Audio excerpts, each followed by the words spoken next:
45.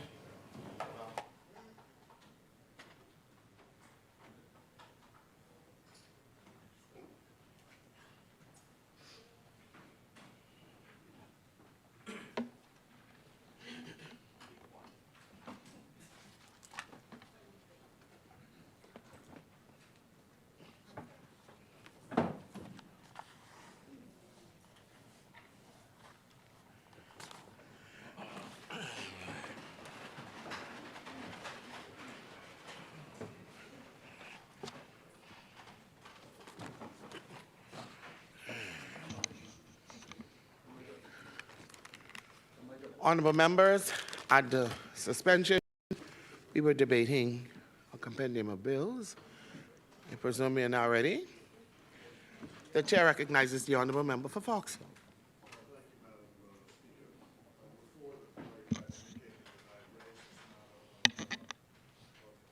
Matter which had been brought to my attention before the break. I'd raised this matter which had been brought to my attention with regard to a report which appeared in the newspapers this morning, and I raised it in the context of Section 8 of the Powers and Privileges Act, which reads as follows: subject to the provisions of this section, where it appears to either chamber, after comparing any report or account of its proceedings published by any person with the official record of those proceedings, that such report or account is a contempt of the chamber as being false or misleading in a material respect, then such chamber may punish such contempt by excluding by resolution such person from the precincts of the chamber for a period not exceeding 12 months from the passing of the resolution.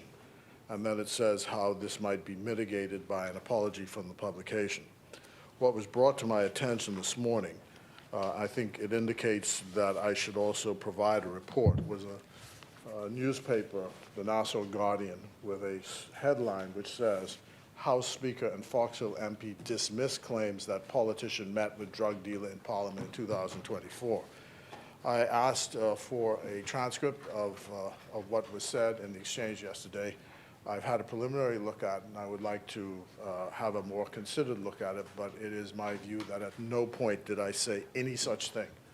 My point yesterday was entirely a technical issue about whether or not a particular document was to be allowed in, or some statement was supposed to be made with regard to it. And I confined my remarks to that. And I am again confining my remarks to that. So I'm indicating, Madam Speaker, that I intend to make a formal written presentation on this, but I hold my hand at this point having regard to Section 28(2) of the Act, which says that this can be mitigated by the publication concerned. That's the first issue.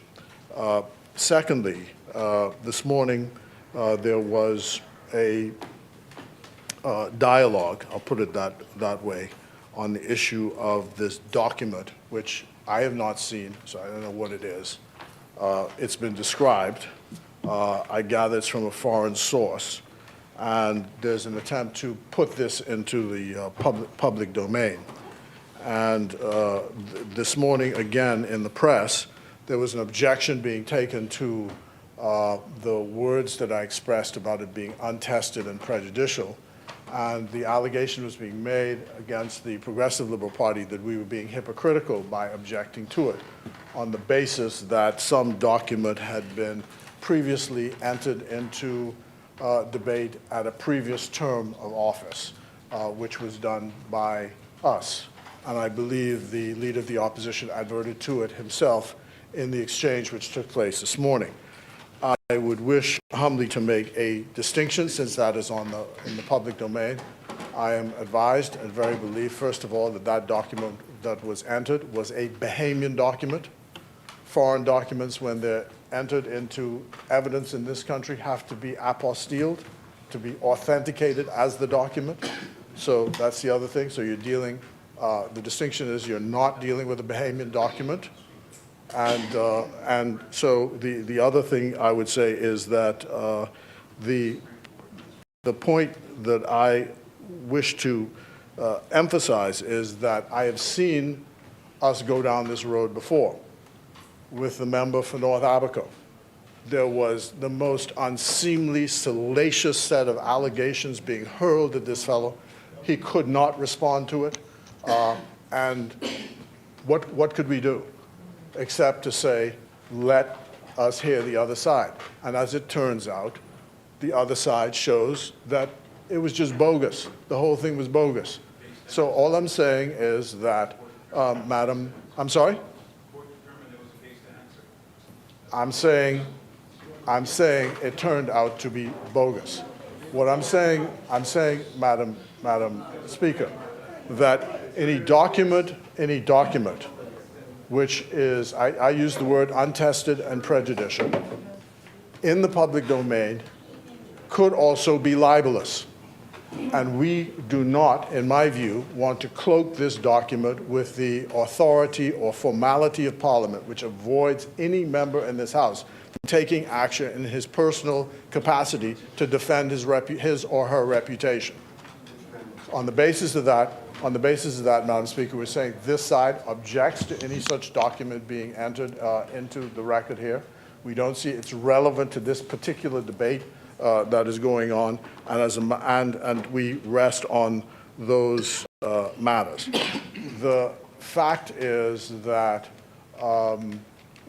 what is being done here, I think, is trying to deflect from the relevance of what is the debate. The debate is about the budget and the allocations of the budget. And to distract us from this, we're being twisted and turned, or attempted to be twisted and turned, into these spacious arguments about some document, the source of which we don't know, and with it. So there we go.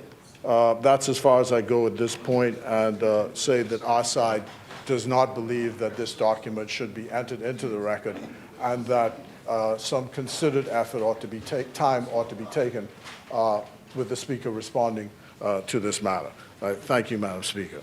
Thank you, Honourable Member. The Chair recognizes the Honourable Member for Marcos City. Madam Speaker, I rise to respond to comments made by the member for Fox Hill, and I would confine my statement to maybe just two aspects of what he spoke about. One of them is the issue of relevance.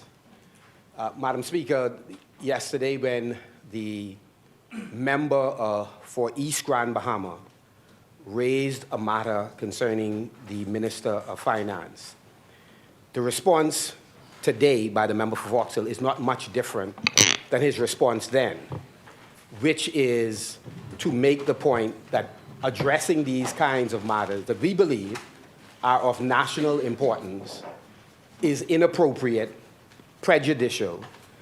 Madam Speaker, but the point is we are in Parliament to pass laws. We pronounce policies.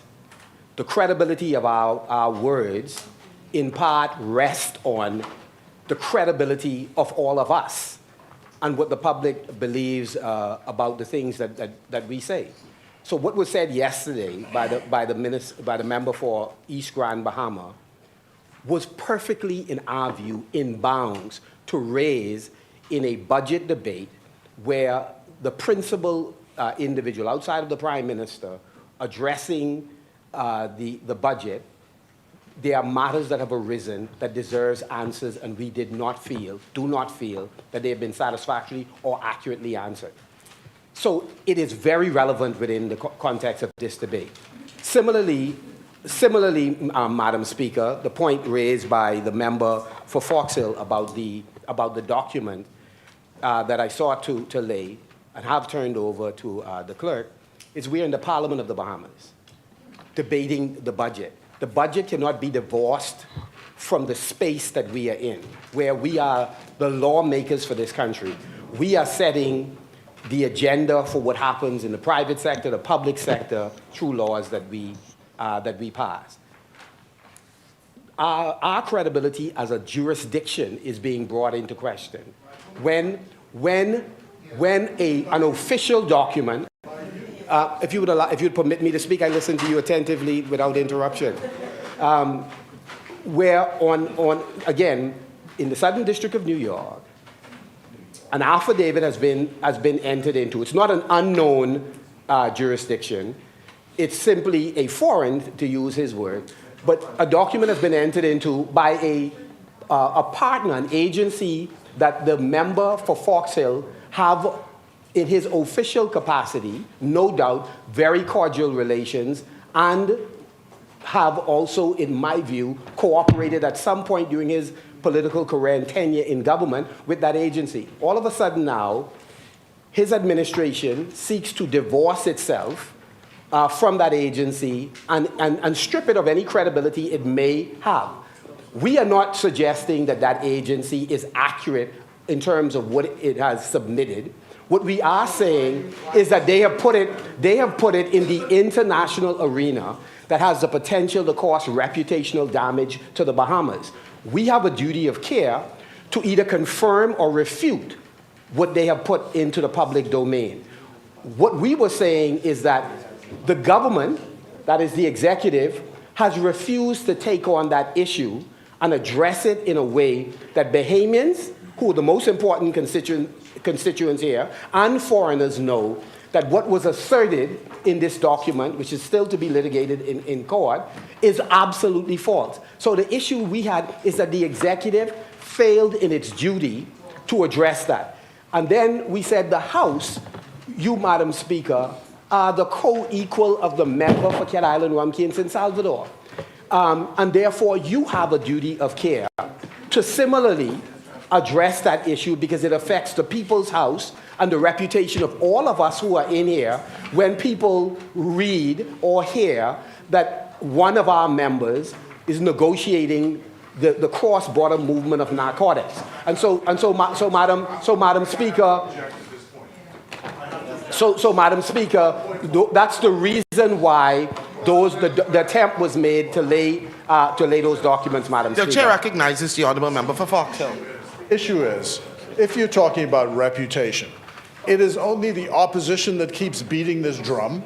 So you are creating the reputational issues. That's the problem. And we're trying to protect you from yourself.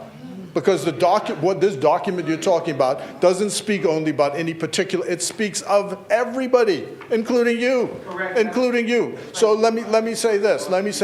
We are protecting you against yourself. This document should not be introduced into this parliament. If you want to go to the rum shop and talk all of that, you could talk all day about it.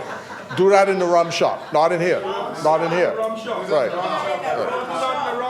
So, Madam Speaker, I'm trying to.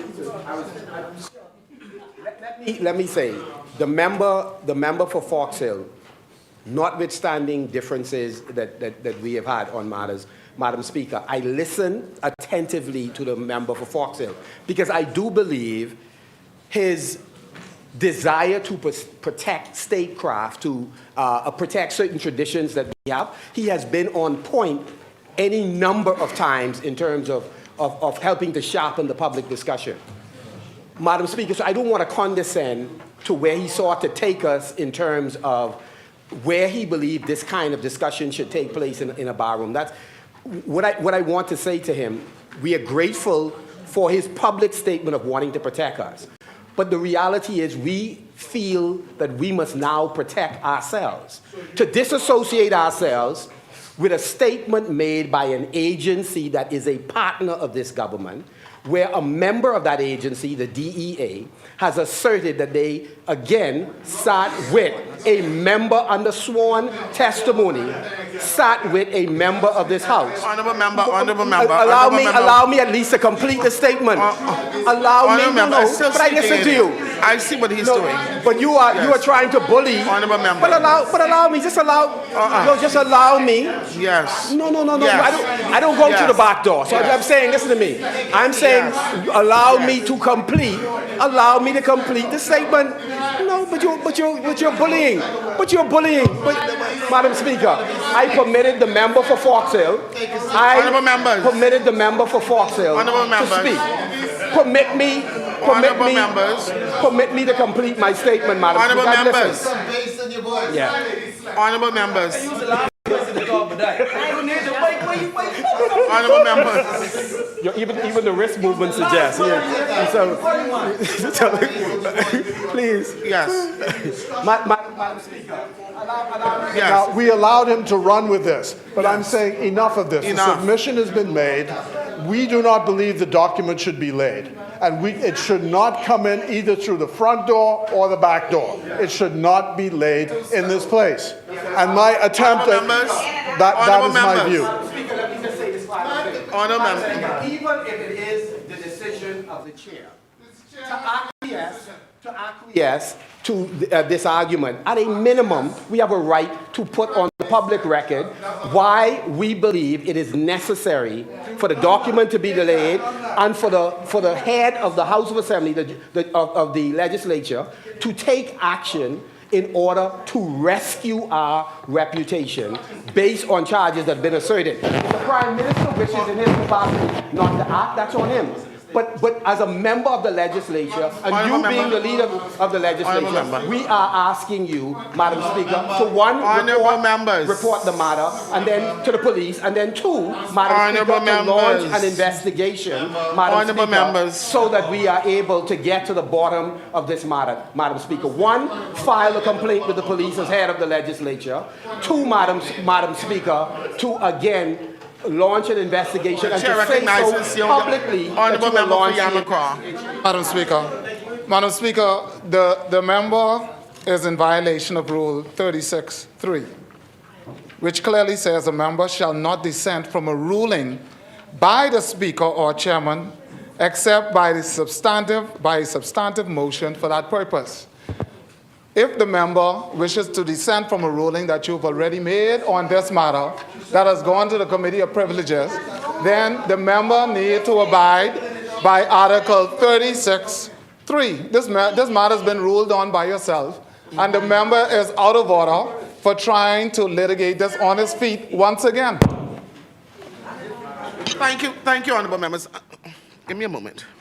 Listen, give me a moment. You know, I've listened to both sides. And, you know, the first thing the honorable members do is go out and say, I'm trying to silence him. I don't silence anybody in this honorable assembly.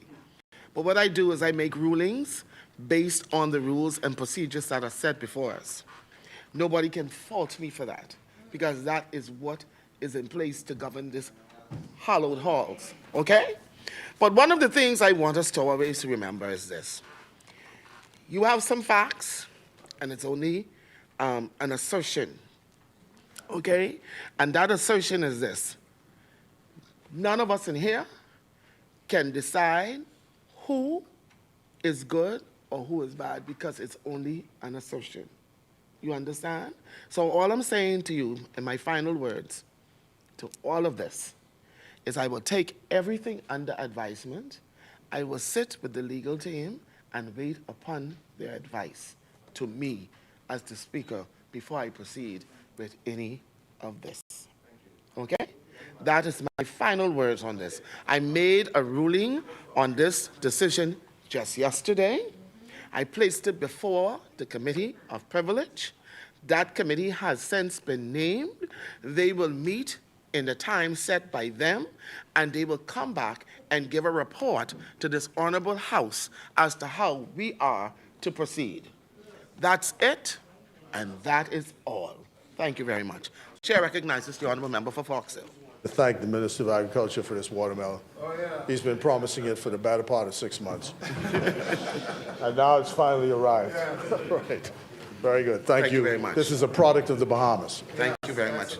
Thank you very much, Madam Speaker. The chair recognizes the honorable member for St. Anne's. Thank you. As you were able to yesterday on the record confirm you're not politician one, I now take this privilege to confirm that I, too, am not politician one. Thank you. You're so welcome. But I am MP1. The chair recognizes the honorable member for Long Island. Thank you, Madam Speaker, and thank you for your indulgence, member for Parliamentary. As you are a very forceful defender for your side, I think this is very important, Madam Speaker, and I take this opportunity to refer to Rule 31, subsection 1, which gives me the right to use today's Nassau Guardian editorial as if it were my own words. Madam Speaker, today's editorial in the Nassau Guardian reads, and I quote, no.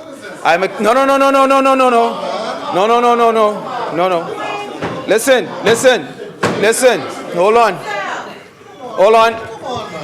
Rule 31-1. Madam Speaker, Rule 31-1. Listen, these rules were made in the term 2002 to 2007. Okay? If during a sitting, the House has a... Rule 31-1. Read your rule book. Read your rule book. Madam Speaker, but he shall not quote from newspapers unless he adopts such quotation as his own words, and such are relevant to the business under debate. Thank you. In my book, that is 33-1. Oh, in your book, you have the old version? Yes. Okay, well, this one is Okay. 31-1. This is new one. This is new one. All right? So, using the rules, And which I have every that right to comes do. under manner and content of speeches. Yes. No, Okay. allow me to. Honorable member, you're not making a speech. Madam. Not as yet. Well, this was raised by Every the member for Fox Hill. Hold on. Let me read for the let me read for the public. I have to always keep myself covered with y'all. Every member Every desiring member to speak. desiring to speak shall rise and address the chair. To which I A am. member may read extracts from books, journals, papers, and documents, and may refresh his memory from notes. But he shall not quote from newspapers unless he adopts such quotation as his own words, and such are relevant to the business under debate. Yes, ma'am. Business under debate. Absolutely. Members, as a general rule, shall not read their speech. Okay? Madam. First of all, that's manner and Oh. content of speeches. Honorable member, you're rising on a motion, but it's not On a point your of order. speech. On a point of order. It does not say a point Madam. of order. Madam. It says on manner Speech is the words and I use. content of speeches. The words that I use, Madam Speaker, I'm speaking. Yes. No. Madam Speaker. No. This is material, No. Madam Speaker. Please. No, it Madam does Speaker. not. It does not. Former Prime Minister. Whenever you rise your feet. Hold on. Former Prime Minister Hubert Ingram once said, in government, you must not make rules you're not prepared to live with in opposition. There will come a day, and that day will come very soon, when this side will be over there. Whatever you do on that side, be prepared to live with all it fairness, on this side. in all fairness, Madam Speaker. in all fairness, Madam that Speaker, is a please do not quotation try to by stifle the former Prime the Minister opposition who and the does not democracy. sit in this honorable house today. Madam Speaker. Okay? This is a point And of that order. is only, the chair recognizes the Madam honorable Speaker, member this for is a point of Nassau order. Man, take a seat, take a seat. Take a seat. Because you want to read from a newspaper extract and you're using the rules. You're using the rules. But you're doing it improperly. Madam Speaker. Madam Speaker. In what I intend to say, I am using Madam Speaker. Because you're under manner and content of speeches. Madam Speaker. You're ready. I am speaking, am I not? I am speaking. No, But she you're is not, done. you're on a point of order. You're on a point of order.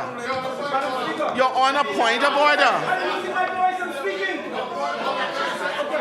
Okay. In reference to Okay, let me share what is a point of order. A member who rises on a point of order shall, when invited by the speaker or chairman to do so, state the infringement of these rules on which his point of order is based, and then resume his seat. Not read a newspaper article.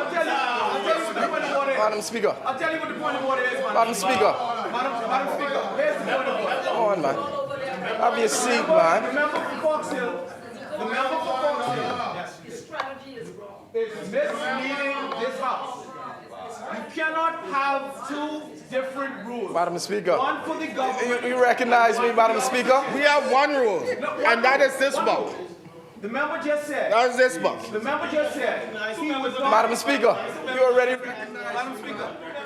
The member for Fox Hill said. What is your point of order? The member just Long said Island. that what was said or what was offered by the leader of the opposition, His Majesty's loyal opposition, would not be accepted on account of the fact that, according to him, it came from unsupported sources. Madam Speaker, The point you've we already made- recognized me, Madam Honorable Speaker. member, the member Madam can Speaker. the member can make any statement he wishes. The point of the matter is the speaker has ruled. Oh, this guy. The speaker ruled. Madam Speaker, now so a village So you're deserves its arguing time as well, with Madam the Speaker. member opposite, but the speaker made a ruling. Madam Speaker, and that's it. I am referring to precedent. Madam Speaker, that's it. I'm referring to precedent. You overruled. Of course. It's unfounded. Madam Speaker, Please do not be unfair. please don't let Long Island drive us down into this, Madam Speaker. A member is on the sheet. Allow me. I'll come back. The chair recognizes the honorable member for Nassau Village. Madam Speaker, I wish to request your intervention on grave matters that have transpired most recently, Madam Speaker. During the Parliamentary Accounts Committee, there was a motion to adopt previous business following the dilution of the previous committee and the previous government, Madam Speaker. Dissolution. Yes, of the previous committee and the previous government of Parliament, right? Madam Speaker, as we know, following that dissolution, all business falls away, Madam Speaker. All business, including the committee business, Madam Speaker.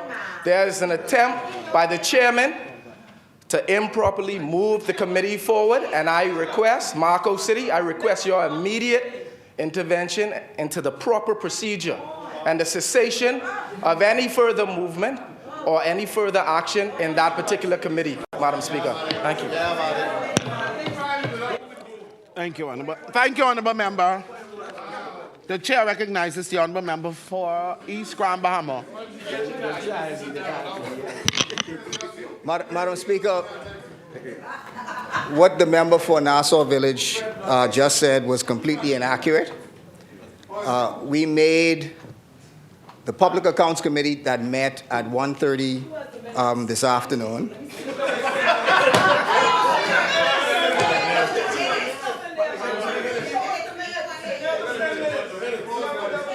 Madam Speaker, there were two motions. There were two motions that were made at that time. What is the date of those motions, honorable member? Today. It was today's date. The meeting just took place at 1:30. Today. Yes, the meeting just took place at 1:30, and there were two motions that were made. One was because this was a new session, we moved to determine what would happen or which matters would be determined in this session. The committee made a decision that it would deal with matters that were unfinished during the last session. Madam Speaker, all of the business. It's not point of order. It's not point of order. Let him finish the statement. Honorable members. Madam Speaker. Honorable members. Madam Speaker. Honorable members. Madam Speaker. Honorable members. Madam Speaker. Honorable members. Madam Speaker. Honorable members. Madam Speaker. Madam Speaker. Madam Speaker. He had his opportunity to. He had his opportunity to speak. Exactly. Allow me also an opportunity to speak. What we did was there was matters that were not completed during the last session. There was a new session, and the committee determined. Honorable members, allow him. What? I'm going to intervene. But I have to at very least explain, Madam Speaker. Allow him to speak. You said I just saw your mouth moving, but just relax. Madam Speaker, the committee, first of all, made a determination as to what matters it would decide on. A motion was made on the matters that, in reference to the Carifta matters in reference to the, there were a number of matters Okay, which was okay, in, Honorable which Member. was Honorable in our Member. purview Honorable Member. to make. Honorable Member, now that I understand. Honorable Member, Allow me to hear, Madam Speaker. At least allow me to say it, speak. Madam Speaker. Allow me to speak without interruption. But, Madam Speaker, I have the not picture yet of where you're responded going. to Nassau Allow me to Nassau speak. Village. I have not yet responded to him. He made an intervention. You talk about the corruption. He You made talk an about what intervention. else? All we said was we made a determination as to what matters the new committee would deal with, which is in our purview. We have the ability to make a determination as to what matters the Public Accounts Committee will deal with. Honourable And Member. we made that determination. Honourable Member, That's all. in response to that, the House was prorogued and dissolved. All matters pending have fallen away. And the hyper part about it is, you all know that, and you know that, Honourable Member. And the newest thing is, how do you bring an old matter in what has fallen away when there are new members sitting on this committee who have not been apprised, who was not involved in the dialogue, previously? So those matters fell away. So you cannot come to this place, and expect me to agree with something that is wrong. You cannot.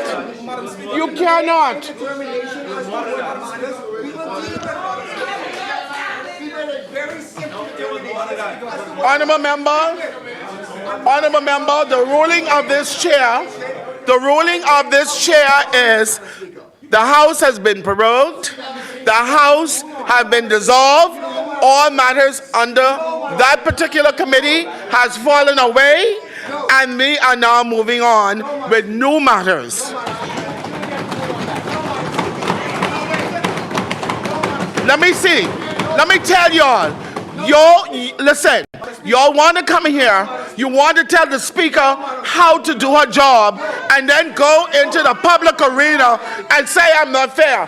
But there are rules and regulations, and y'all know what is right from what is wrong, and then you want me to side with what is wrong. I'm going to tell the world, like how you all tell the media, I will not be silenced. So you can overtalk me all you want. I will not be silenced on what is wrong. Madam Speaker. Microphone, Madam Speaker.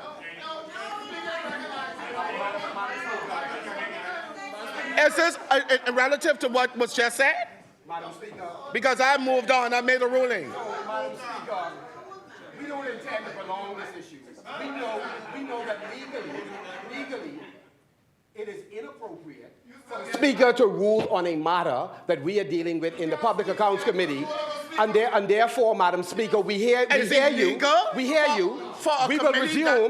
The PAC will resume its work, Madam Speaker, and we are prepared to test it in court if it is necessary, Madam Speaker. Well, go right ahead. Go right ahead. To test it. My legal team sitting right back there. Yeah, so Madam Speaker, what you are saying is inappropriate. What you are saying is inappropriate.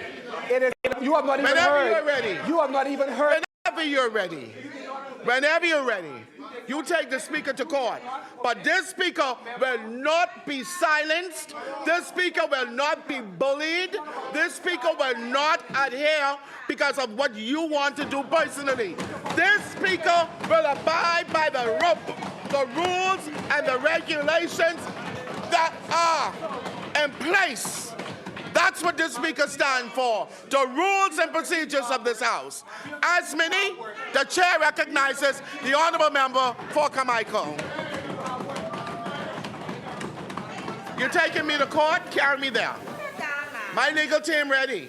Madam Speaker, may the words of my mouth and the meditation of my heart be acceptable in thy sight, O Redeemer. Madam Speaker, there are moments. No, I'm not yielding. I'm yielding.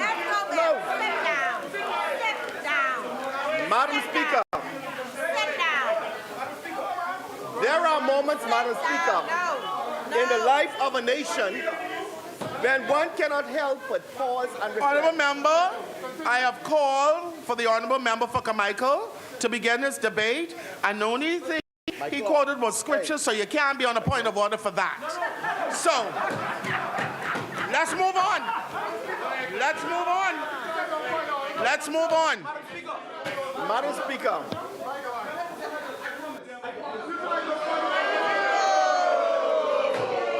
Use my mic. why are you trying to get me in that? Use the mic there. Use my mic there. Central Grandmama hit me, right? Well, if this has to do with the member for Elizabeth, allow the member for Carmichael to finish, and then we'll deal with that after. I don't want him to get into his speech because it has something to do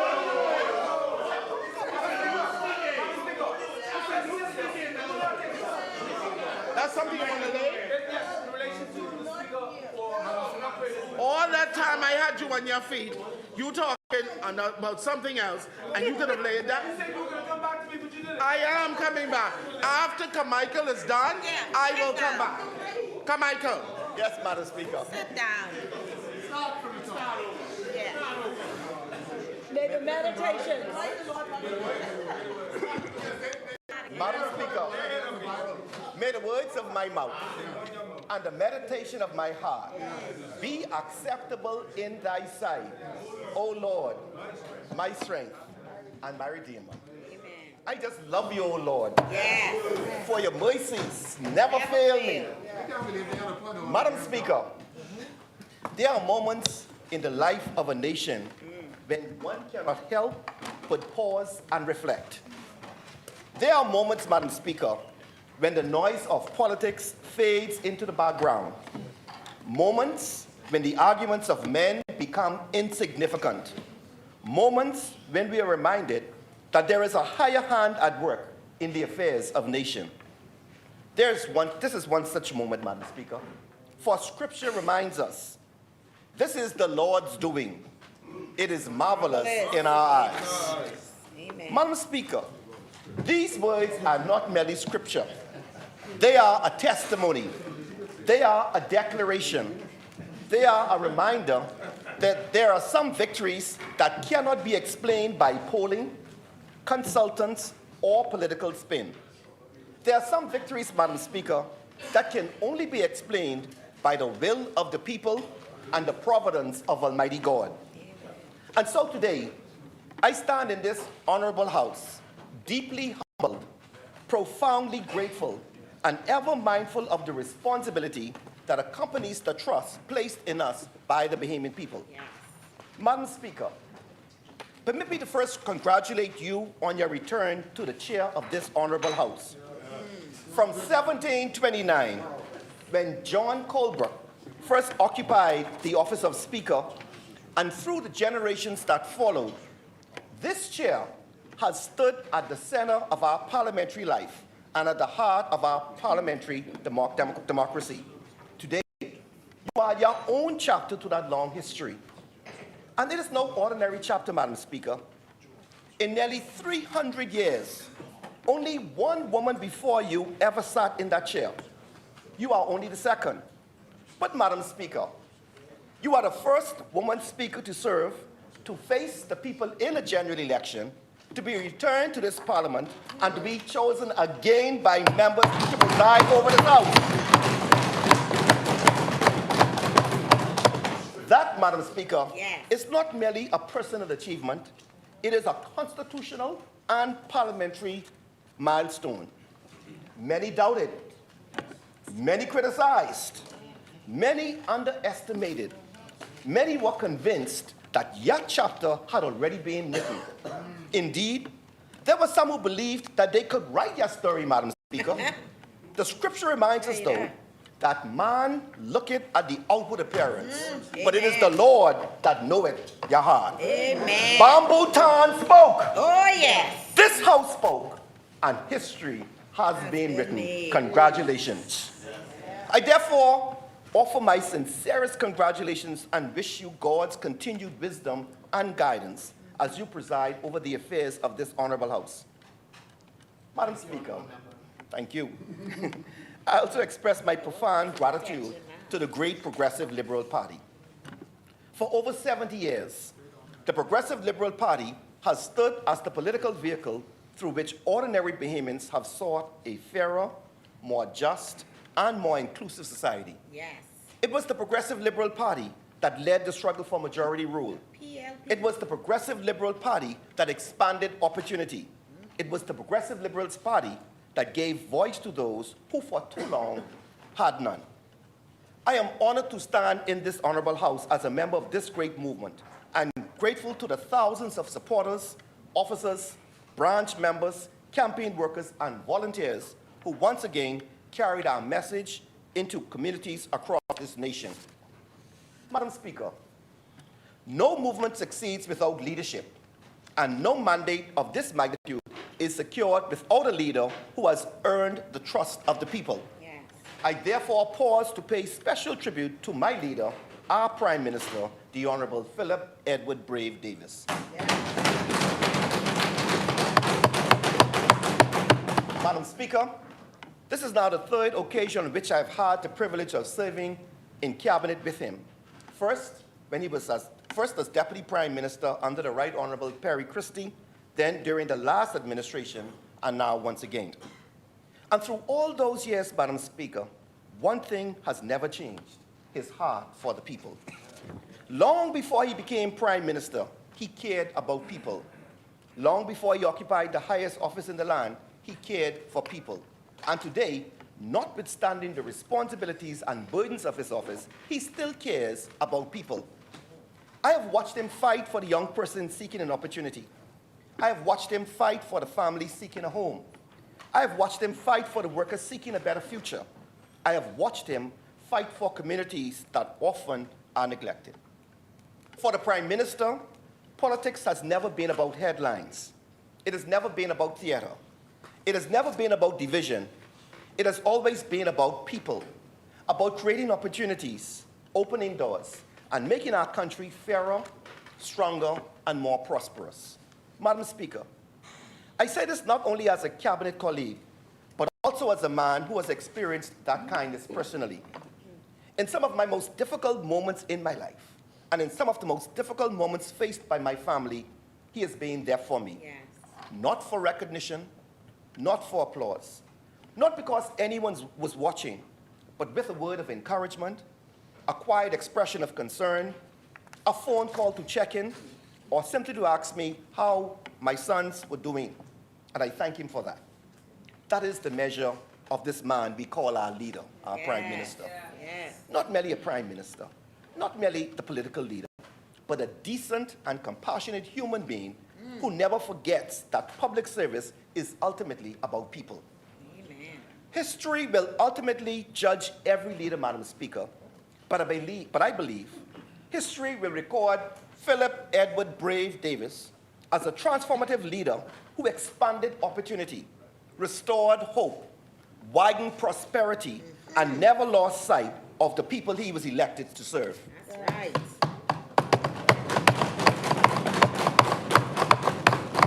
Madam Speaker, for the confidence he has placed in me, for the support he has shown my family, and for his continued leadership of this nation, I offer him my heartfelt gratitude and love. But no Prime Minister, Madam Speaker, carries the work of government alone. A mandate is delivered by a team, and I have had the privilege of serving alongside colleagues in Cabinet and in this Parliament who have carried this mandate with seriousness, discipline, and commitment. Over the past several years, we have traveled this road together. We have weathered the criticisms together. Oh, yes. We have carried the burden of governing together. Yes.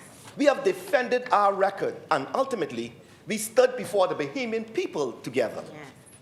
The public sees the speeches, Madam Speaker. the debates and the headlines, but it does not always see the sacrifices that accompany public life, the missed family occasions, the late-night meetings, the difficult decisions, and the constant demands placed upon those entrusted with public life. Yet, my colleagues and I carried those burdens with determination, discipline, and commitment. And when the time came to account to the Bahamian people, we did not run from our record. We stood on it.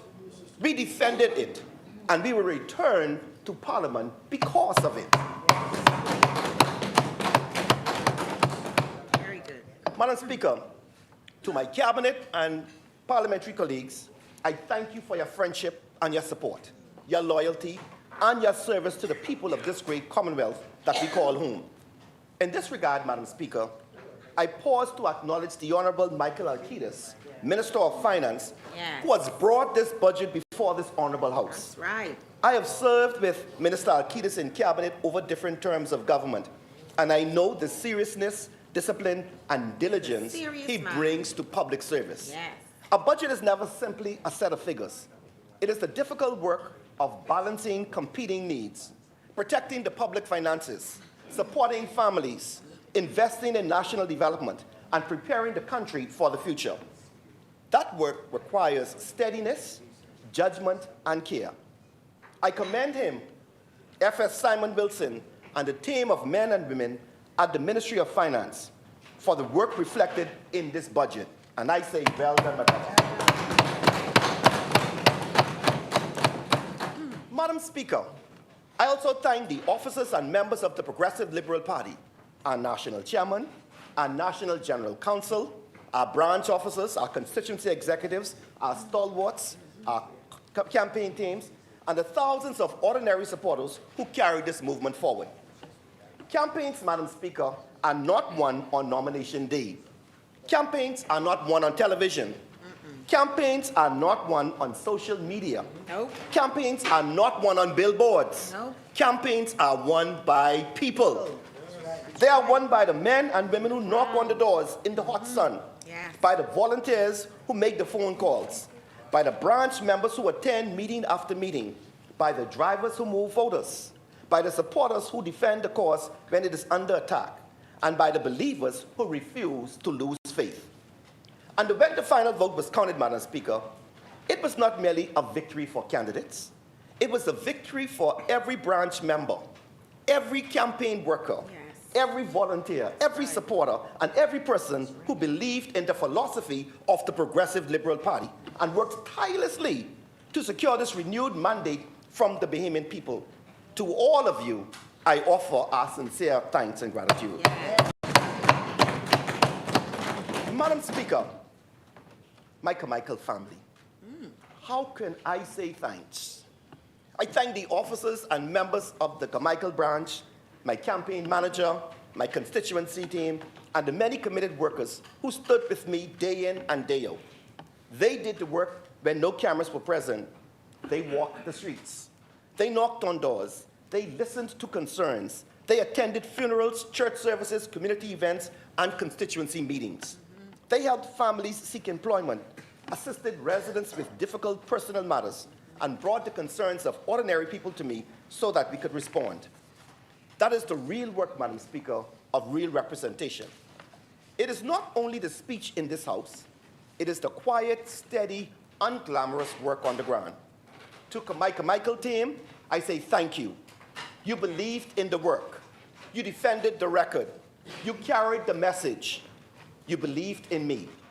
And together, by the grace of God and the confidence of the people, we prevailed. Madam Speaker, I must also pause to acknowledge those who carry the weight of public life with me, my family. No one serves in public life alone. The late nights, the pressure and sacrifices are carried not only by the person elected, but by those who love and support him. I therefore thank my mother, Patricia Bell, my prayer warrior, Yes. my prayer warrior Girl. whose prayers have sustained me, my father-in-law, Frederick Chicken Taylor, whose support has never wavered, all my sons and daughter-in-law, whose love and understanding mean more than words can express. Madam Speaker, I make special mention of my grandson. He spent much of election day with me, and he was there again for the swearing in. Those moments were joyful and in some ways bittersweet. But they also reminded me why this work in this place matters. We do not serve only for today. We do not carry these burdens only for ourselves. We do this work for our children and our grandchildren, for the children of Carmichael, and for the generations of Bahamians yet to come. When the work is heavy, he reminds me that the heavy lifting is worth it. Madam Speaker, before I turn to the work that lies ahead, I believe it is important to reflect briefly on the verdict delivered by the Bahamian people only weeks ago. Yes. For months, the Bahamian people were subjected to a relentless campaign of negativity, fear, and accusation. My goodness. They were told that nothing was working. They were told that nothing had improved. They were told that despite the progress taking place across this country, despite the jobs created, despite the investments being secured, despite the opportunities being expanded, and despite the visible improvements taking place in communities throughout the country, somehow the nation was moving in the wrong direction. The Bahamian people, though, Madam Speaker, listened patiently. Yes. They heard every accusation. They heard every criticism. All of They heard every prediction of doom and gloom Disgraceful and failure. billboards. And yes, they saw the billboards. Disgraceful billboard. But they also saw what was happening around them. They saw families returning to work. They saw businesses reopening Yes. and expanding. Yes. They saw investments flowing into this country. They saw communities receiving attention. They saw opportunities being created for themselves That's and their right. children. And when the time came to make a decision, I can tell they you. trusted their own experience over political rhetoric. Yes. Madam Speaker, elections are the ultimate accountability exercise. Oh, yeah. In the end, Referendum. there are no commentators. None. There is no second place. There are no consultants. There are no spin doctors or politics or no social media experts. None. There are only the people. And when the people spoke, they spoke with clarity Oh, yeah. Loud and conviction. Loud and clear. Progress.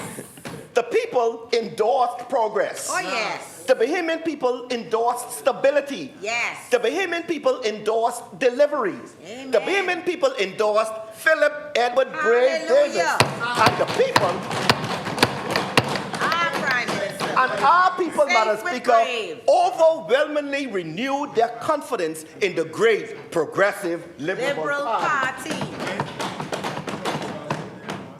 Madam Speaker, one would have thought, though, that such decisive verdict would have inspired reflection among those opposite. Serious. One would have thought, Madam Reflect, Speaker, man. that might have been So some effort angry. to understand why the message they offered was soundly rejected so comprehensively by the Bahamian people. Come back worse. One would have thought, Madam Speaker, there might have been some introspection, some humility, Some kind of. and some jealousy. reassessment. Instead, Madam Speaker, what we have witnessed, Madam Speaker, even in the last few moments, is a determination to continue down exactly the same path. Same path. The same theatrics, Same thing that people the same reject. outrage, the same politics of spectacle, the same politics of grievance, the same politics that the Bahamian people sadly rejected only weeks ago. Rejected that. Madam They're Speaker, not into that. there are some on that side from whom the public expect very little. Their conduct over many years has conditioned people not to expect seriousness. Turn the airs off. Therefore, when they engage in disruption and performance, nobody is particularly surprised. No one. What is disappointing, though, Madam Speaker, is when those who know better choose to join them. Those who have been trained in the law. Those who understand evidence. Wow. Those who understand due process. Those who understand natural justice. Those who understand that serious allegations require serious treatment. Yes. Those who understand that Parliament is an institution to be respected and not a stage upon which performances are delivered. Serious. There is something profoundly disappointing, Madam Speaker, when those who should be defending standards instead participate in lowering them. There is something disappointing, Madam Speaker, This blows. The chair recognizes This some the honorable member for Long Island. Yeah, boy. And I do appreciate the points that is seeking to make. And I don't fault him for making those. But I do believe that we have to be fair in our criticisms. The former member for East Grand Bahama and Minister of Finance, none other than K. Peter Turnquest, was not afforded the same courtesies by the Progressive Liberal Party that he is saying should be afforded to the member for St. Barnabas. You see, I don't have a problem with it. The member for Carmichael is a well-trained man.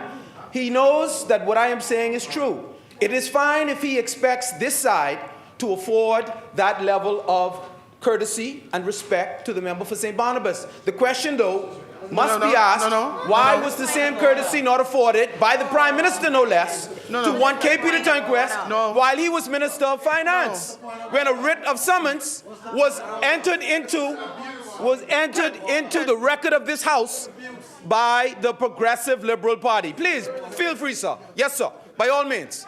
Oh, please, no. No. Honorable members, Sir. members. A writ of summons. That was entered into the record of this House. Honorable members.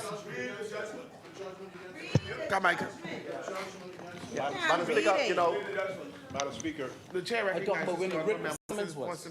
the honorable member for Carmichael has made reference to members on the opposition side that are trained attorneys but are joining in with others of the opposition side on the matters that have been complained of. This is to the imputation of my professional ability as an attorney, Madam Speaker, and this is a breach of privilege. At the very least, this is an imputation as to my character. What he has said is, despite my professional training and despite my ethics, I have thrown those aside on a whim because I'm in the House of Assembly and I have to join in with my opposition colleagues on matters that fly contrary to the point of law. Madam Speaker, I would like that referred to the Privilege Committee, and I would like you to consider removing those remarks of the member for Carmichael from the record. He has made an imputation, inferred an imputation of my character, Madam Speaker. He has made an imputation as to my character, Madam Speaker. And I'd ask that you take that into consideration and remove those from the record. Thank you. Madam Speaker, I was very clear, very concise, right? Ain't nothing to roll on. Ain't nothing to roll on. Madam Speaker, on the first day of Parliament, all the members of the opposition came in there. I am not politician number one. Wow, I remember There is due process, East Grand Bahama, Kalani. Y'all put them things on. Y'all do that, y'all drew first blood. Now y'all crying foul. I finish with that. Madam Speaker, if I go on? Man, I'm very clear. You finish? I ain't moving nothing. I'm withdrawing nothing. Attorney at law. As a trained attorney at law. He's saying that despite my training, despite my knowing better, Madam Speaker, this impacts me on the outside of the House as well as the inside of the House. I've surrendered my better judgment to join my colleagues in the legislative branch, not before a court, Madam Speaker, and take a position that he said has not followed the proper process. So, Madam Speaker, not only has he impugned my character, but now he is challenging the process, and this wasn't my original point, he is challenging the process that you have commenced today with the clerk in having those documents submitted for your legal team to review and for you to make a decision on. So he's impugned my character as an attorney, and you have the matter under review, Madam Speaker. He's impugned your jurisdiction in this honourable House as you not being able to follow, as you not being able to rule over your own House in your independent legislative branch. I'd ask that his comments with regard to those that are trained attorneys be removed from the record, and I'd ask that this matter be referred to the Committee of Privilege. I didn't gather that, but I'll remove whatever you spoke of about the attorneys. It was okay for him to Matter of former referring Prime it to Minister to cause the Matter of Minister of privilege, Finance Madam to Speaker, just resign. your ruling on that, please. Madam privilege for what? Yes, you may. Speaker, there is something profoundly disappointing when those who should be defending standards instead participate in lowering them. There is something disappointing when those who possess the training to lead choose instead to follow. And there is something fundamentally wrong, Madam Speaker, when those who know the difference between serious parliamentary opposition and political theater decide to join the circus. The chair recognizes the honourable member for Long Island. Madam Speaker, it's okay for him to speak, but not to try to discredit the opposition by suggesting that we are lowering any standards in this House. We are not doing any such thing, all right? So please, unless he can indicate exactly how we are lowering the standards, he ought not be able to make that blanket statement.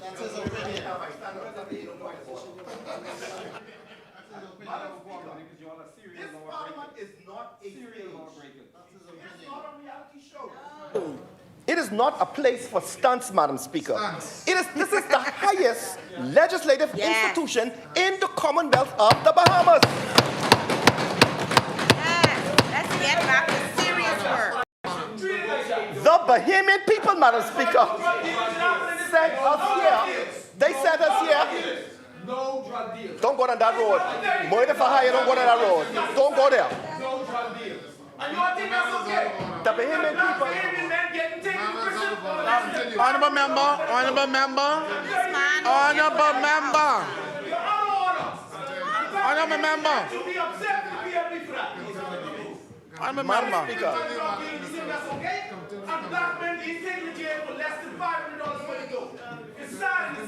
Madam Speaker, the Bahamian people sent us here. They sent us here to legislate. Madam Speaker, the Bahamian people sent us here to legislate, to debate, to govern, and improve their lives.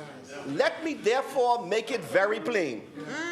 We on this side are not jellyback. No. We are not timid.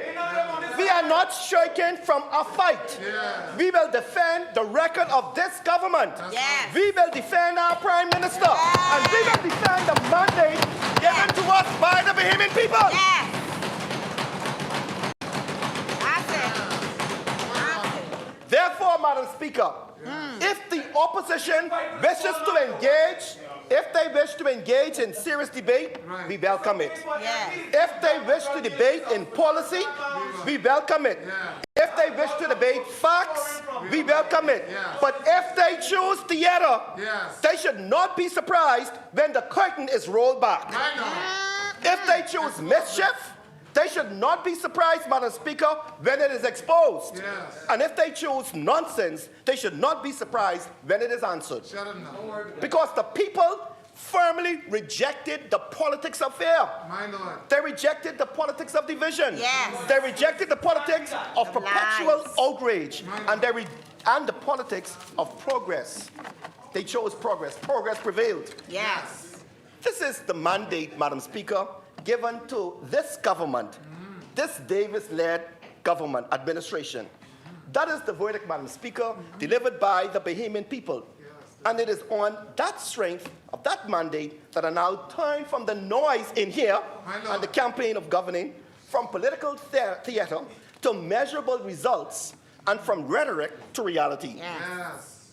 Because at the end of the day, Madam Speaker, we on this side are one. Yes. And if you touch one, You you touch all. So get ready. That's it. Yeah, man. Madam Speaker, much is often said in this chamber about deficits, surpluses, debt ratios, and fiscal performance. Those things, Madam Speaker, are important. They matter. But the truth is that most Bahamians do not experience government through economic reports or budget documents. They experience government, Madam Speaker, when they walk into a grocery store and pay lower food prices. They experience government when they pay lower electricity bills and household bills. Yes. They experience government, Madam Speaker, when they can find a job well suited for their qualifications. They experience government when they are able to purchase a home, provide for their children, care for an elderly parent, or build a better future for their family. That is why the true test of any government is not simply whether the numbers improve. The true test is whether people's lives improve. Yes. And I submit, Madam Speaker, that under this administration, people's lives improve. That is why they chose progress. Good? You're wiggling. Madam Speaker, when we came to office in 2021, give me the pause for a bit. When we came to office in 2021, unemployment stood at crisis levels.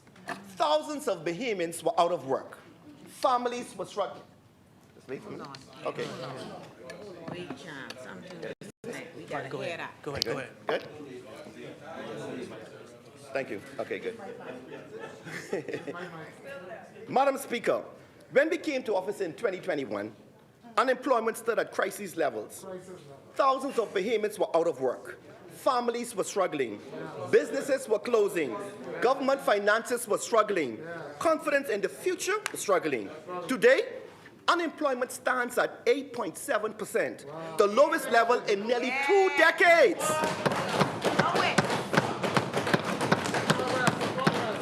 That is simply not a statistic, Madam Speaker.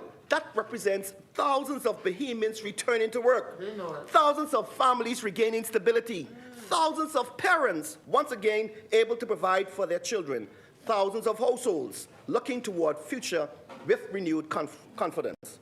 When the government reduced VAT from 12% to 10%, that was not merely a fiscal decision, it was relief for working families.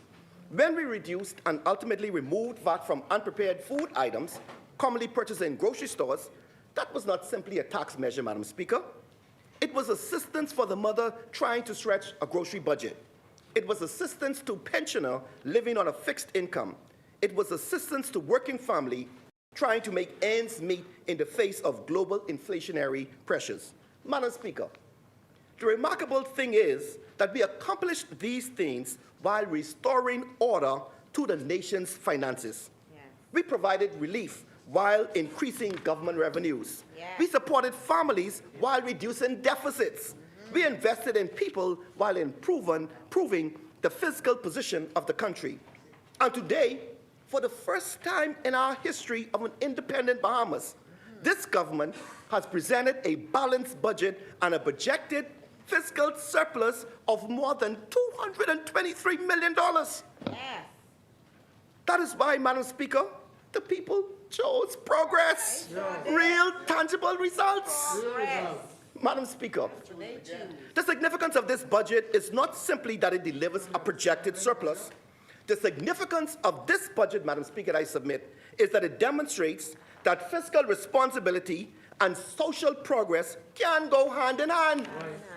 This is why I commend Minister Halkitis and his team at Finance. This government has been able to provide relief to Bahamian families, invest in infrastructure, expand housing programs, and support community development, while at the same time strengthen our public finances.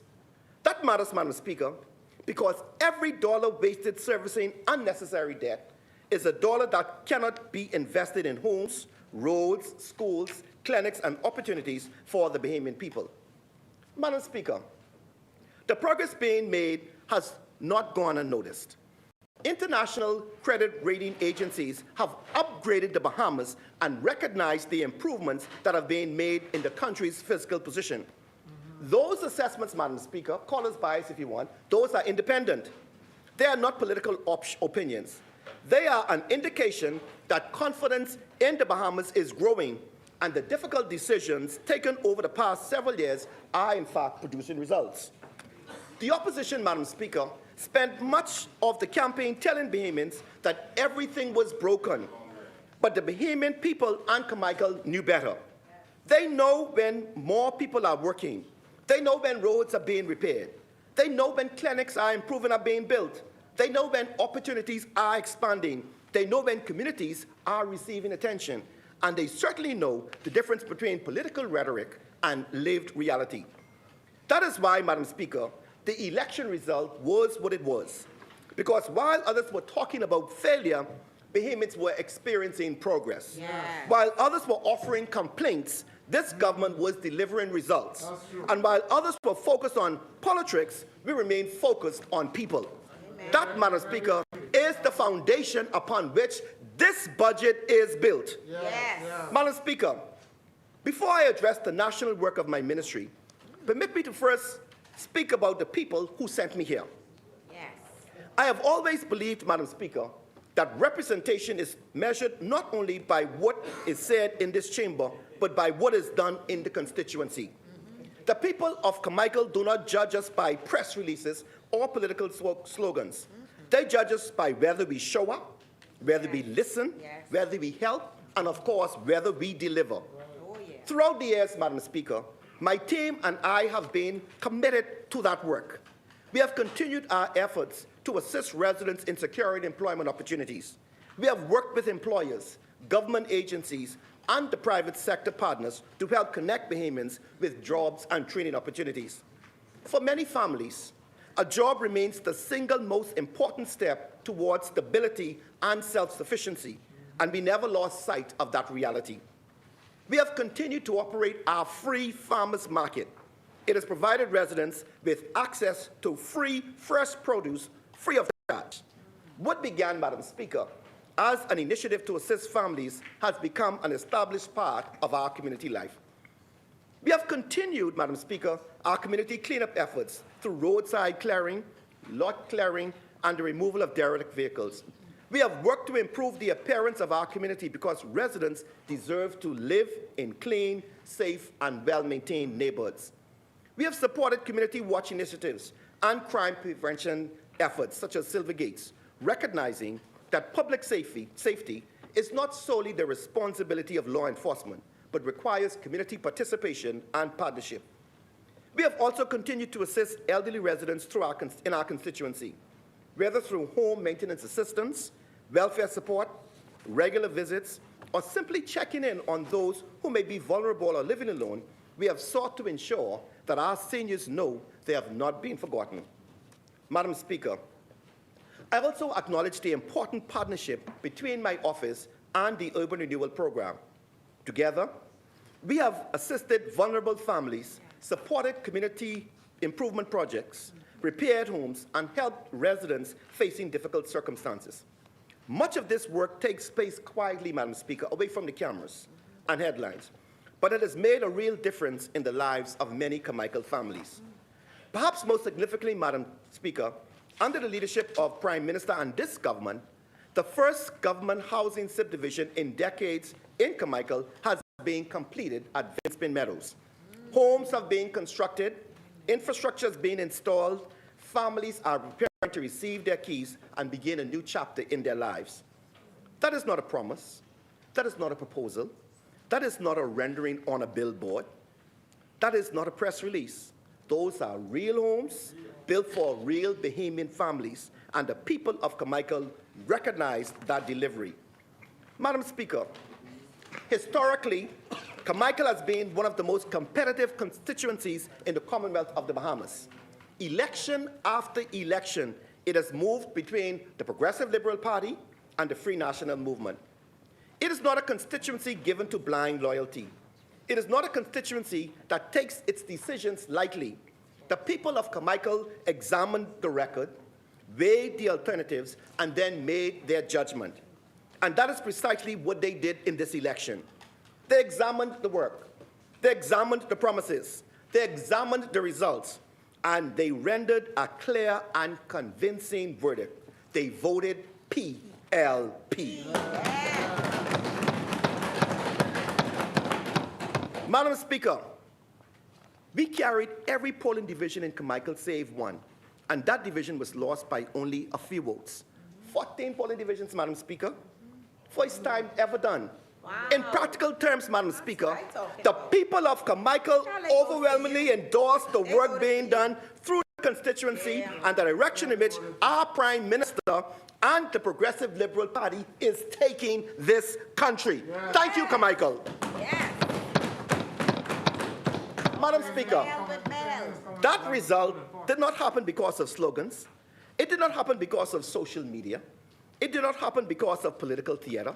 It happened because the people saw the work. They saw the assistance being provided to families. They saw the efforts to connect people with jobs. They saw the farmers market operating. They saw the community cleanups. They saw the assistance being provided to seniors. They saw the partnership between urban renewal, and yes, they saw homes being built. That is why, Madam Speaker, the people of Carmichael chose progress. They chose delivery. They chose results. And for that confidence, I remain profoundly grateful. For that trust, I remain deeply humbled. And for that mandate, I remain committed to continue fighting every day for the people of Carmichael. Madam Speaker, I also place on record my appreciation for the work of urban renewal.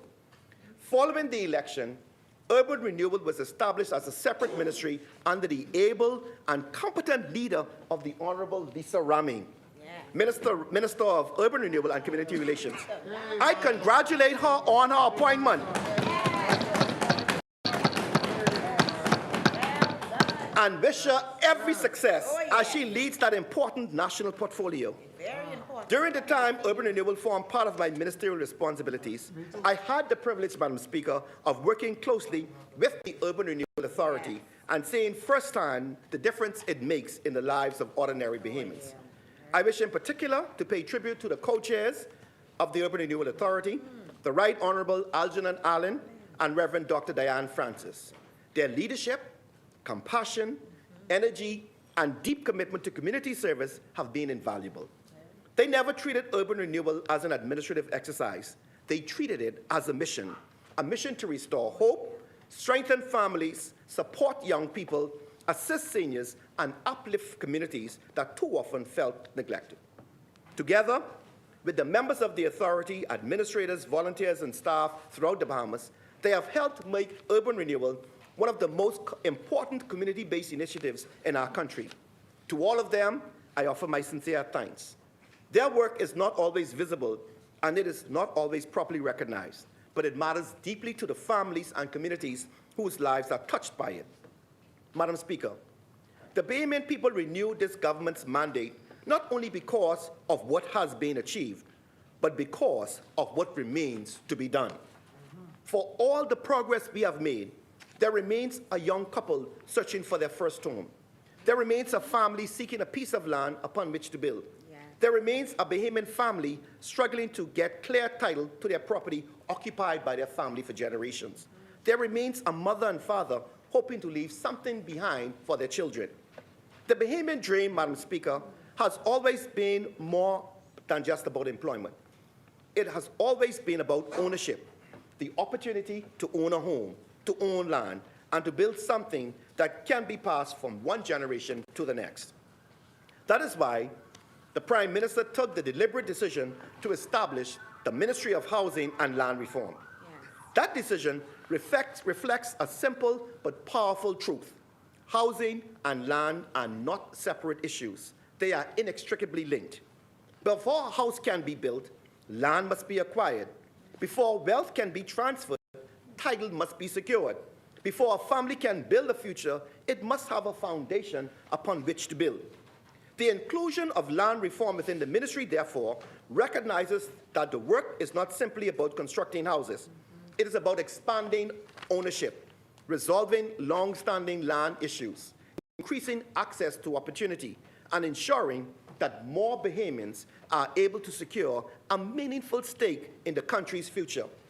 Madam Speaker, at its core, the work of this ministry is about ownership, the opportunity to own a home, the opportunity to own land, the opportunity to create something that can be passed from one generation to the next.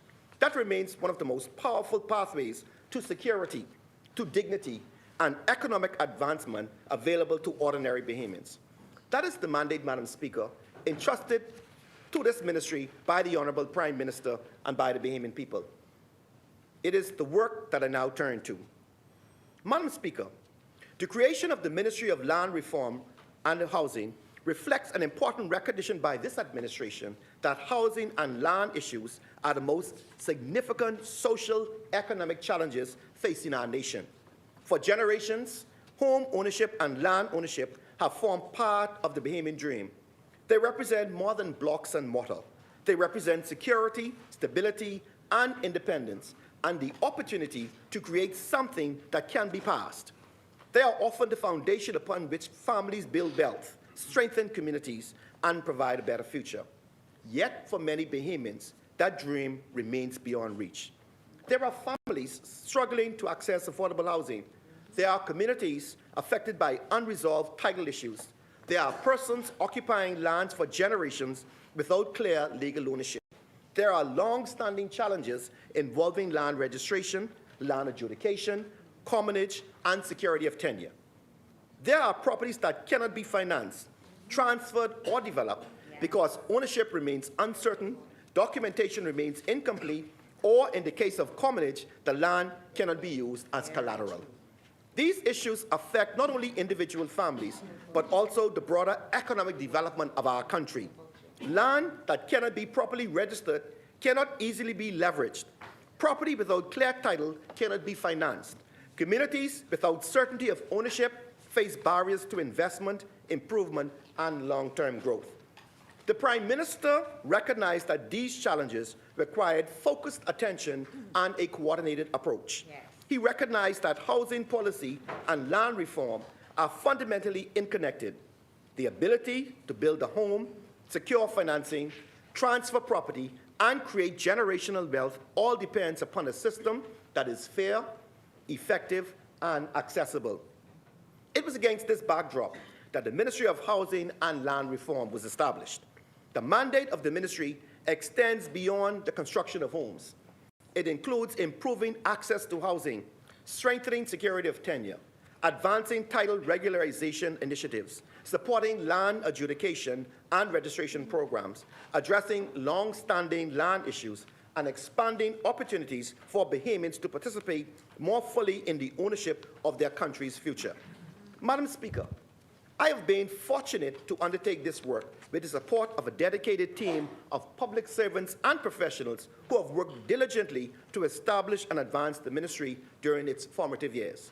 I acknowledge my Permanent Secretary, Mr. Reginald Sanders, whose leadership, experience, and commitment to public service have been instrumental in guiding the ministry's work and helping to translate policy objectives into practical programs. I also recognize Mr. Jeffrey Clark, Acting Chief Housing Officer, Mr. Robert Cox, Managing Director of the Bahamas Mortgage Corporation, and Mr. Petrocelli Edwards, Registrar of Lands, whose appointments marks an important step in the modernization of land administration in the Bahamas. Together with the many dedicated officers and staff of the ministry, the Department of Housing, and the Bahamas Mortgage Corporation, they have helped to establish the foundation upon which the ministry's work to grow and deliver results for the Bahamian people. Madam Speaker, this is the mission of this ministry: to build homes, strengthen land administration, advance title regularization, support land adjudication and registration, and give more Bahamians the security that comes from ownership. Madam Speaker, the Department of Housing is the arm of the ministry that moves the dream of home ownership from policy into construction, from plans into subdivisions, and from drawings into keys placed in the hands of Bahamian families. For most Bahamian families, the family home remains the single most important asset they will ever own. It is the foundation of financial security, the first step towards wealth creation, and the means by which one generation leaves something. Housing policy is therefore much more than a shelter. It is about ownership. It is about opportunity. It is about creating assets. Since this administration came to office, Madam Speaker, housing construction has not been sporadic. It has not been limited to announcements. It has been continuous, national in scope, and guided by a clear objective: increasing the supply of housing available to Bahamian families. Today, housing developments have been completed, expanded, or are actively underway throughout New Providence, Abaco, Grand Bahama, Eleuthera, and San Salvador. New communities have been created. Existing communities have been expanded. Additional homes are under construction. New land has been acquired. New subdivisions are in planning, and the pipeline for future housing development is stronger than it has been in decades.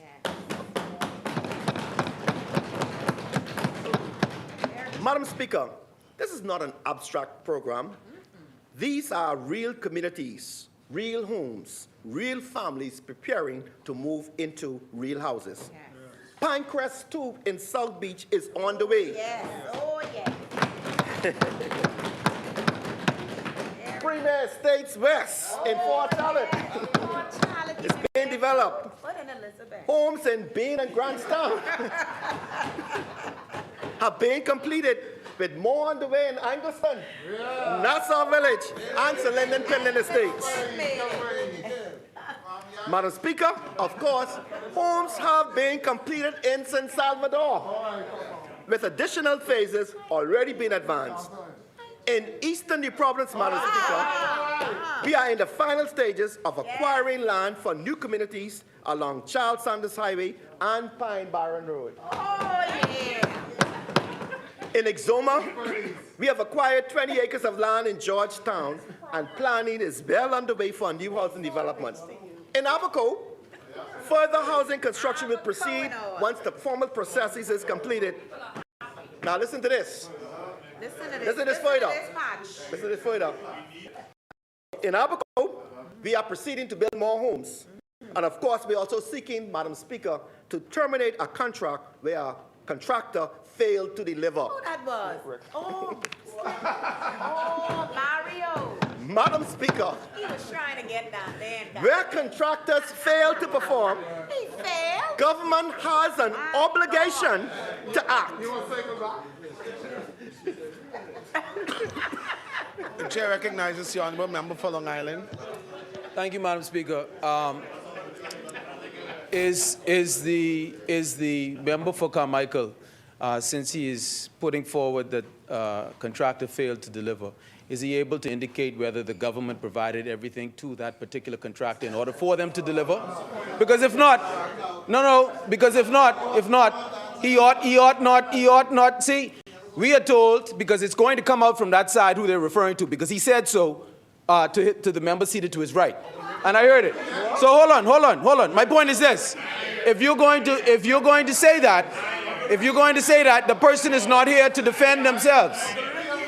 So all I'm saying is, if the government did not provide that individual with what they needed to deliver on the contract, you just can't put it forward as though everything was the fault of the contractor. Thank you.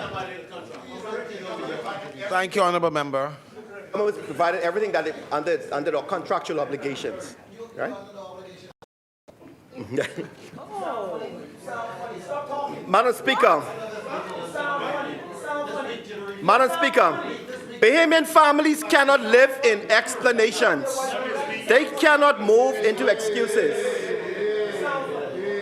Madam Speaker, should I go way back to the beginning? Members. To talk about what Parliament is all about. You know, Madam Speaker, the opposition earlier when I spoke about what Parliament is about, they took grave issue with it. And this is the same thing we speak in, man. Yes. Let's be respectful to one another. Let's be respectful. Our children watching, the people watching us.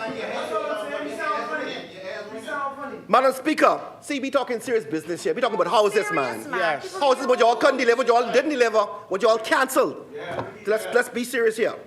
The people need homes. Yes. And this government intends to ensure that those homes are delivered. Yes. Stay on track. That's it. Madam Speaker, Abaco land back. we are also aggressively moving with infill housing. Madam Speaker, now this is important to listen to now. Catch this. We are also moving aggressively with infill housing, Madam Speaker. Through our Clear Hole bill, 70 lots have already been identified and planning is advanced for construction. This is in all of our inner city communities, Madam Speaker. This is important, Madam Speaker, because many families do not wish to be pushed further and further away from established communities. They want to live near their families, near to their churches. They want to live near to their schools, where in these communities, the village concept is still alive. They want to remain in the communities where their roots already exist. I am therefore pleased to report that construction is well underway or is completed in homes in different areas, including Richland Park, Yes. Iris Court off John Chipman Road, Nassau Village, and Malcolm Lane off Nassau Street. That's you. I come into you. I come into you. Madam Speaker, He on his way. I come in. Gotta catch the Infill development simply makes sense. It uses The chair existing- recognizes the honorable member for Sinai. Oh, Lord. He does speak up. Honorable member for Carmichael, Madam Speaker, this is a point of order. He didn't disclose, and it's not been mentioned, whether previous notice prior to the debate was given with regard to the contractor who he's now put on record as having breached his contract. By Rule 31, Madam Speaker, 3124, any member who desires to refer in debate in the House or in any committee to the character or conduct of any person, which he's done by referring to the man as breaching a contractor, depends on his reputation. He has identified the man as having breached his contract. That's also a matter, Madam Speaker, that Carmichael should be aware of, is subject to the court's proceedings. Any member who desires to refer in debate in the House or in any committee to the character or conduct of any person in his official public capacity shall deliver to the Speaker written prior notice of the proposed reference. This is the precise reason that one of my colleagues has been referred to the Committee of Privilege. And as you said, Madam Speaker, this was something with the start of this new term, you would ensure we would follow the rules. So my question is, can Madam Speaker confirm that notice was given from Carmichael with respect to this individual's character which he has maligned in the House? Was notice given, Madam Speaker? And if not, Madam Speaker, I'd ask that you invite him to withdraw those particular words or that you have them expunged. I'll Anyway, move on. expunge it from the record. Continue, honorable member.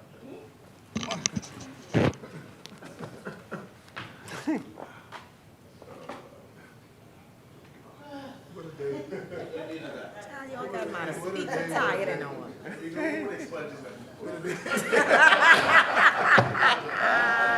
I can tell you that. How you know these shit? These glasses. The chair recognizes the honorable member for Carmichael. Yes, Mr. Deputy Speaker. I was speaking just previously about infilling development in the inner city communities. And what this allows government to do is to build where people already want to live rather than constantly open entirely new areas at great expense. Yeah. The future pipeline, Mr. Deputy Speaker, is particularly strong. Altogether, the department has a projected yield of more than 900 lots in future housing and subdivision developments ready to go. Wow. 900! 900 lots. This represents, Mr. Deputy Speaker, one of the most significant housing pipelines currently being advanced by the government. Yes. It reflects both the scale of the challenge and the seriousness with which this administration is, in fact, addressing it. Oh, yes. And, Mr. Deputy Speaker, just if I could refer to the honorable member for Freetown, he's new in the House, he's new to that seat. I just want to indicate to him that this government will continue to work with every member of Parliament. Yeah. The area of Freetown, there's an area called the 5 Pound Lot. Yes. Those areas, there's some properties that we currently own in that area, and I would want you to first to get together so we can look at possibly putting some into those areas.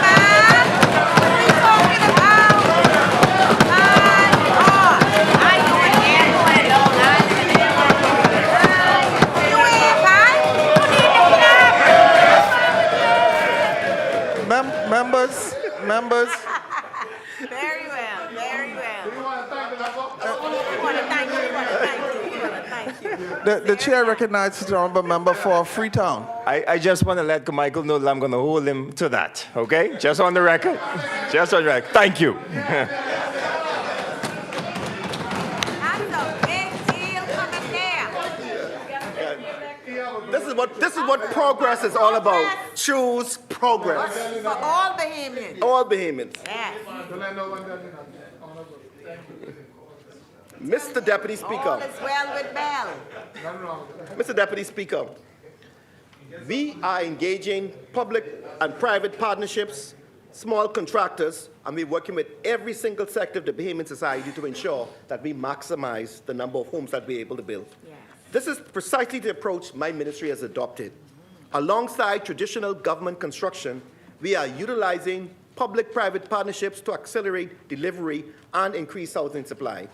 Under this model, private sector partners provide the capital necessary to construct homes while government provides the land, planning framework, and program oversight. The homes are then sold to eligible purchasers, and the private partner is repaid from the proceeds of the sale.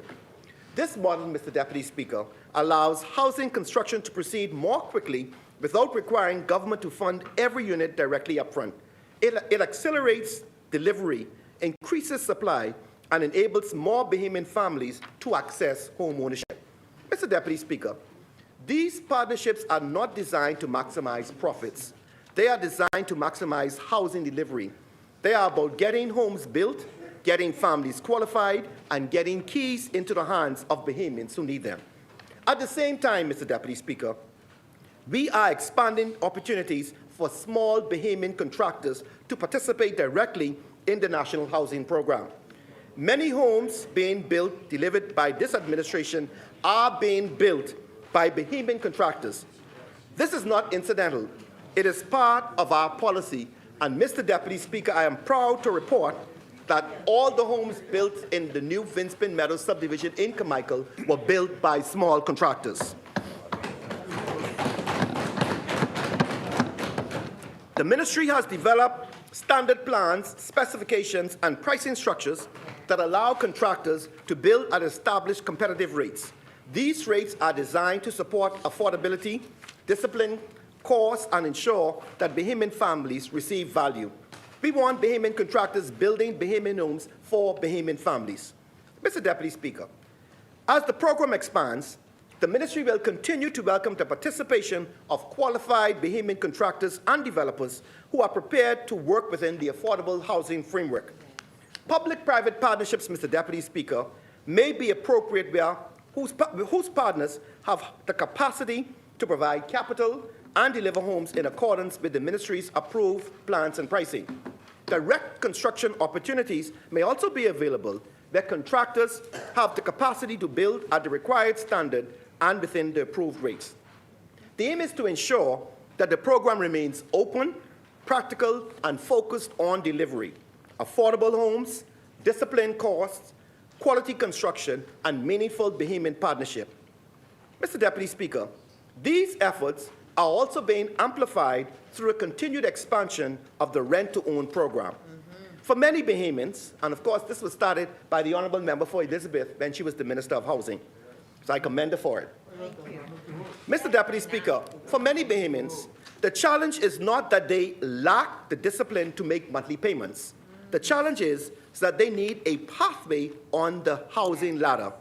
They may be paying a rent month after month, year after year, yet remain outside the traditional home ownership system because they cannot satisfy deposit requirements or other conventional lending criteria. And Mr. Deputy Speaker, I can tell you that on average, the persons renting in the Bahamas rent for no less than 10 years, which is very significant. Rent to own, therefore, helps to bridge the gap.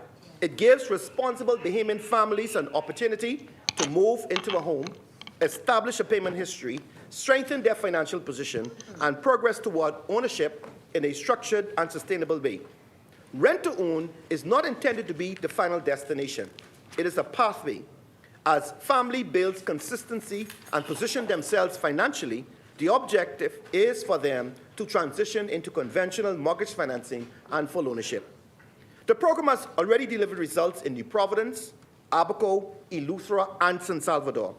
This administration will continue to amplify these efforts as part of the government's wider strategy to expand home ownership opportunities for Bahamian families. Mr. Deputy Speaker, housing policy cannot be limited to government construction alone. If we are serious about addressing affordability, we must also create the conditions that allow Bahamians themselves to build more housing. That is why this government has reduced taxes on a range of essential building items, expanded relief for first-time homeowners, introduced additional real property tax reforms, and continued to examine ways to reduce the cost of construction and homeownership. We are working to remove barriers because increasing housing supplies remains one of the most effective ways to moderate housing costs over the long term. Mr. Deputy Speaker, housing is not merely a social policy. It is an economic policy. Every home constructed creates work for contractors, electricians, plumbers, masons, surveyors. Every new community created creates economic activity. Every homeowner creates stability, investment, and wealth within a community. Housing, therefore, remains one of the most powerful economic multipliers available to government. Mr. Deputy Speaker, perhaps the most important aspect of this administration's work in housing is that it is taking place at the same time that this government has delivered the first balanced budget in the history of an independent Bahamas. Very good. This Davis-led administration, Mr. Deputy Speaker, is demonstrating that fiscal responsibility and social progress are not competing objectives. We can build homes while balancing the books, and we can invest in people while strengthening our nation's finances. Mr. Deputy Speaker, this Progressive Liberal Party government is also making a fundamental policy shift in relation to duplexes, triplexes, and fourplexes. For too long, government policy treated multifamily housing primarily as an investment product rather than as part of the solution to the housing challenge. That thinking must change. The reality, Mr. Deputy Speaker, is simple. If we want to reduce pressure on rents, improve affordability, and expand opportunities for home ownership, we must increase supply. Duplexes, triplexes, and fourplexes should not be discouraged. They should be encouraged where properly planned, properly regulated, and properly integrated into communities. That is why, Mr. Deputy Speaker, this government has moved to expand relief for first-time homeowners so that qualifying Bahamians may benefit even where the property is a duplex, triplex, or fourplex, subject to the applicable conditions. We are also making real property tax relief available in appropriate circumstances. This is about recognizing how Bahamians actually live, how Bahamian families actually build, and how Bahamians can use property not only as a shelter, but also as a means of generating income and building wealth while simultaneously creating much-rated rental units.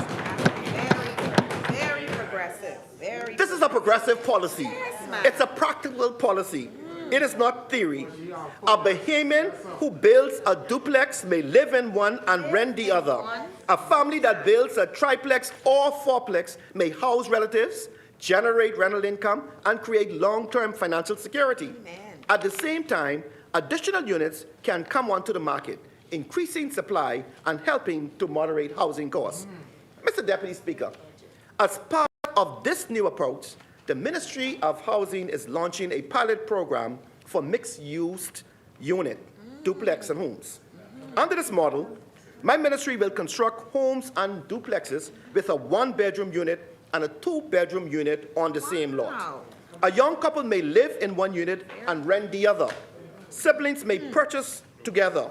A parent and adult, as is usually the case, may live side by side with independence and support at the same time. As circumstances change, the family may add on, expand the property, and convert it into a larger family home. This is what real progress looks like. This is a transformative housing policy, Mr. Deputy Speaker. One property can provide shelter, it can provide income, it can provide flexibility and family support, and a pathway to generational wealth.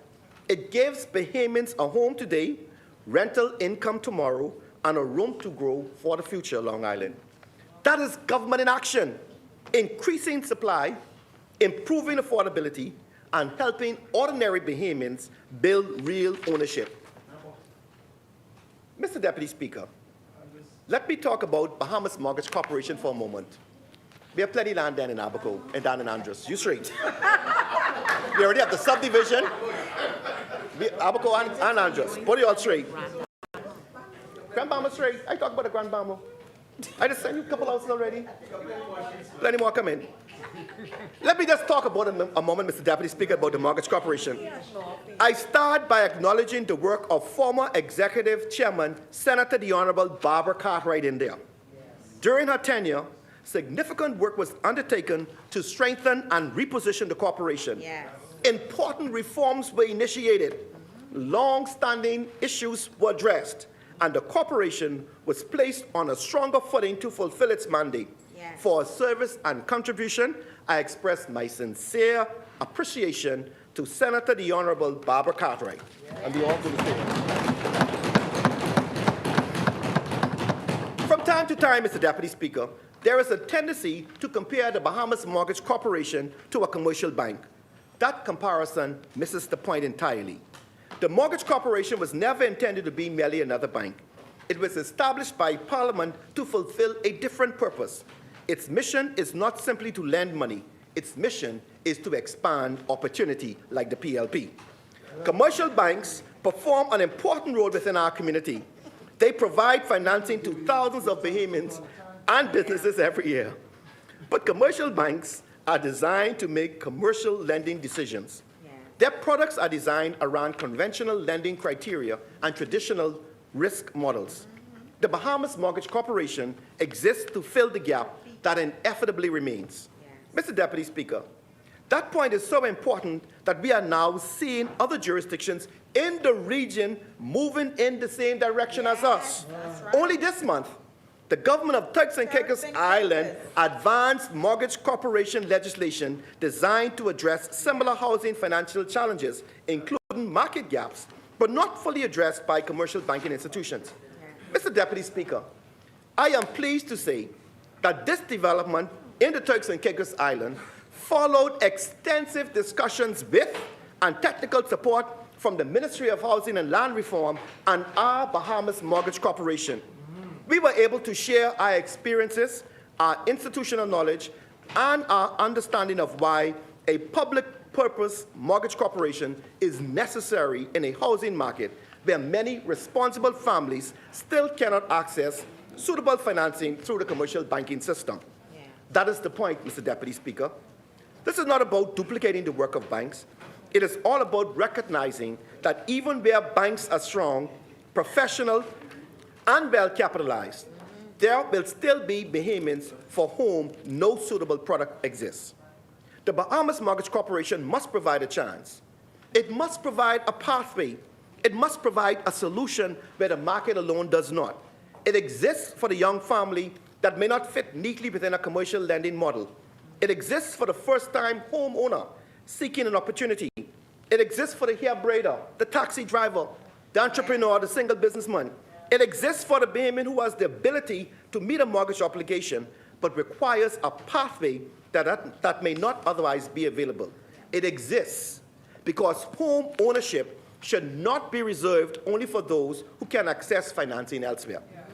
Mr. Deputy Speaker, the corporation's sole role is not to compete with banks. Its role is to complement the financial system by ensuring that more Bahamians have an opportunity to participate in home ownership.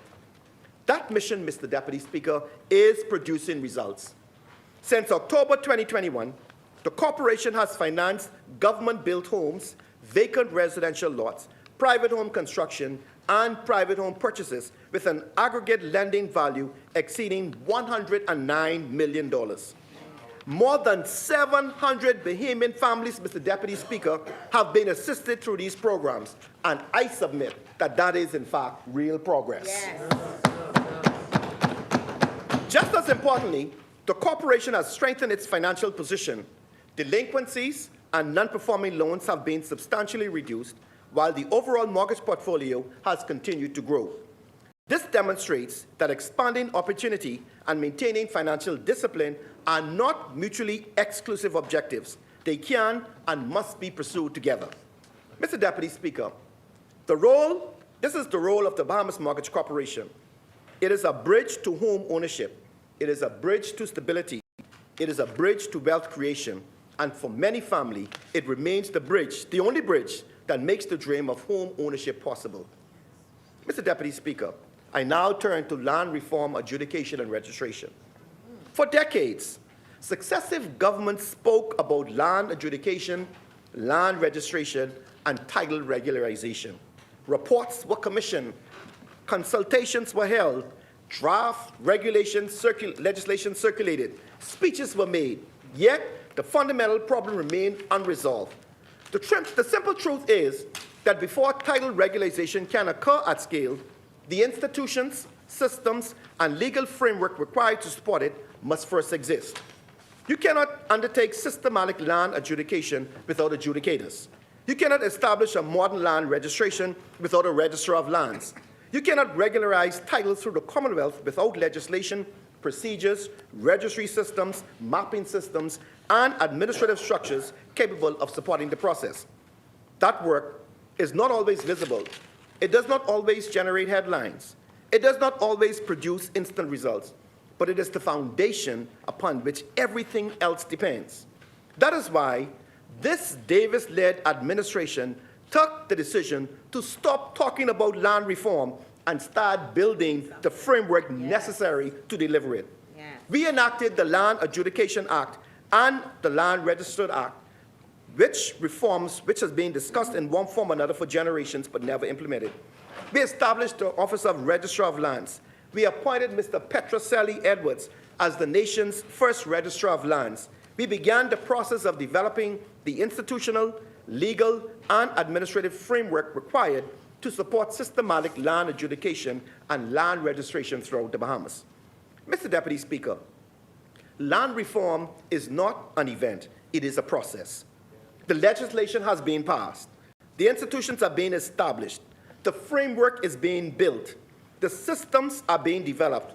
And for the first time in our history, the country is positioned to move from endless discussions to actual implementation. There is still much work to be done. No one should pretend otherwise.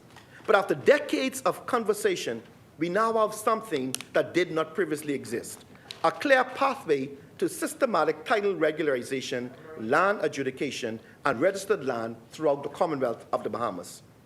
That is progress. Yes. That is reform. And that is how lasting change is built.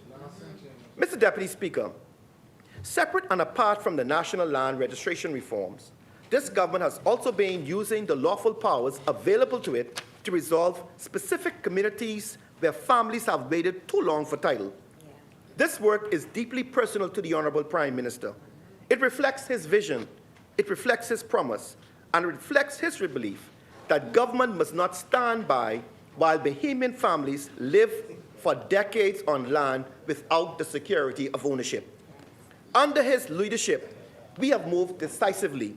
In Fox Hill, the title of 24 families have already been regularized and the documents are being advanced for recording.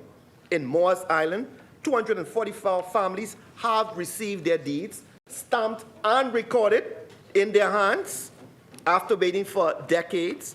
In Bosing Town, 50 files are currently being processed. In Moores Island, and further 26 files are being processed.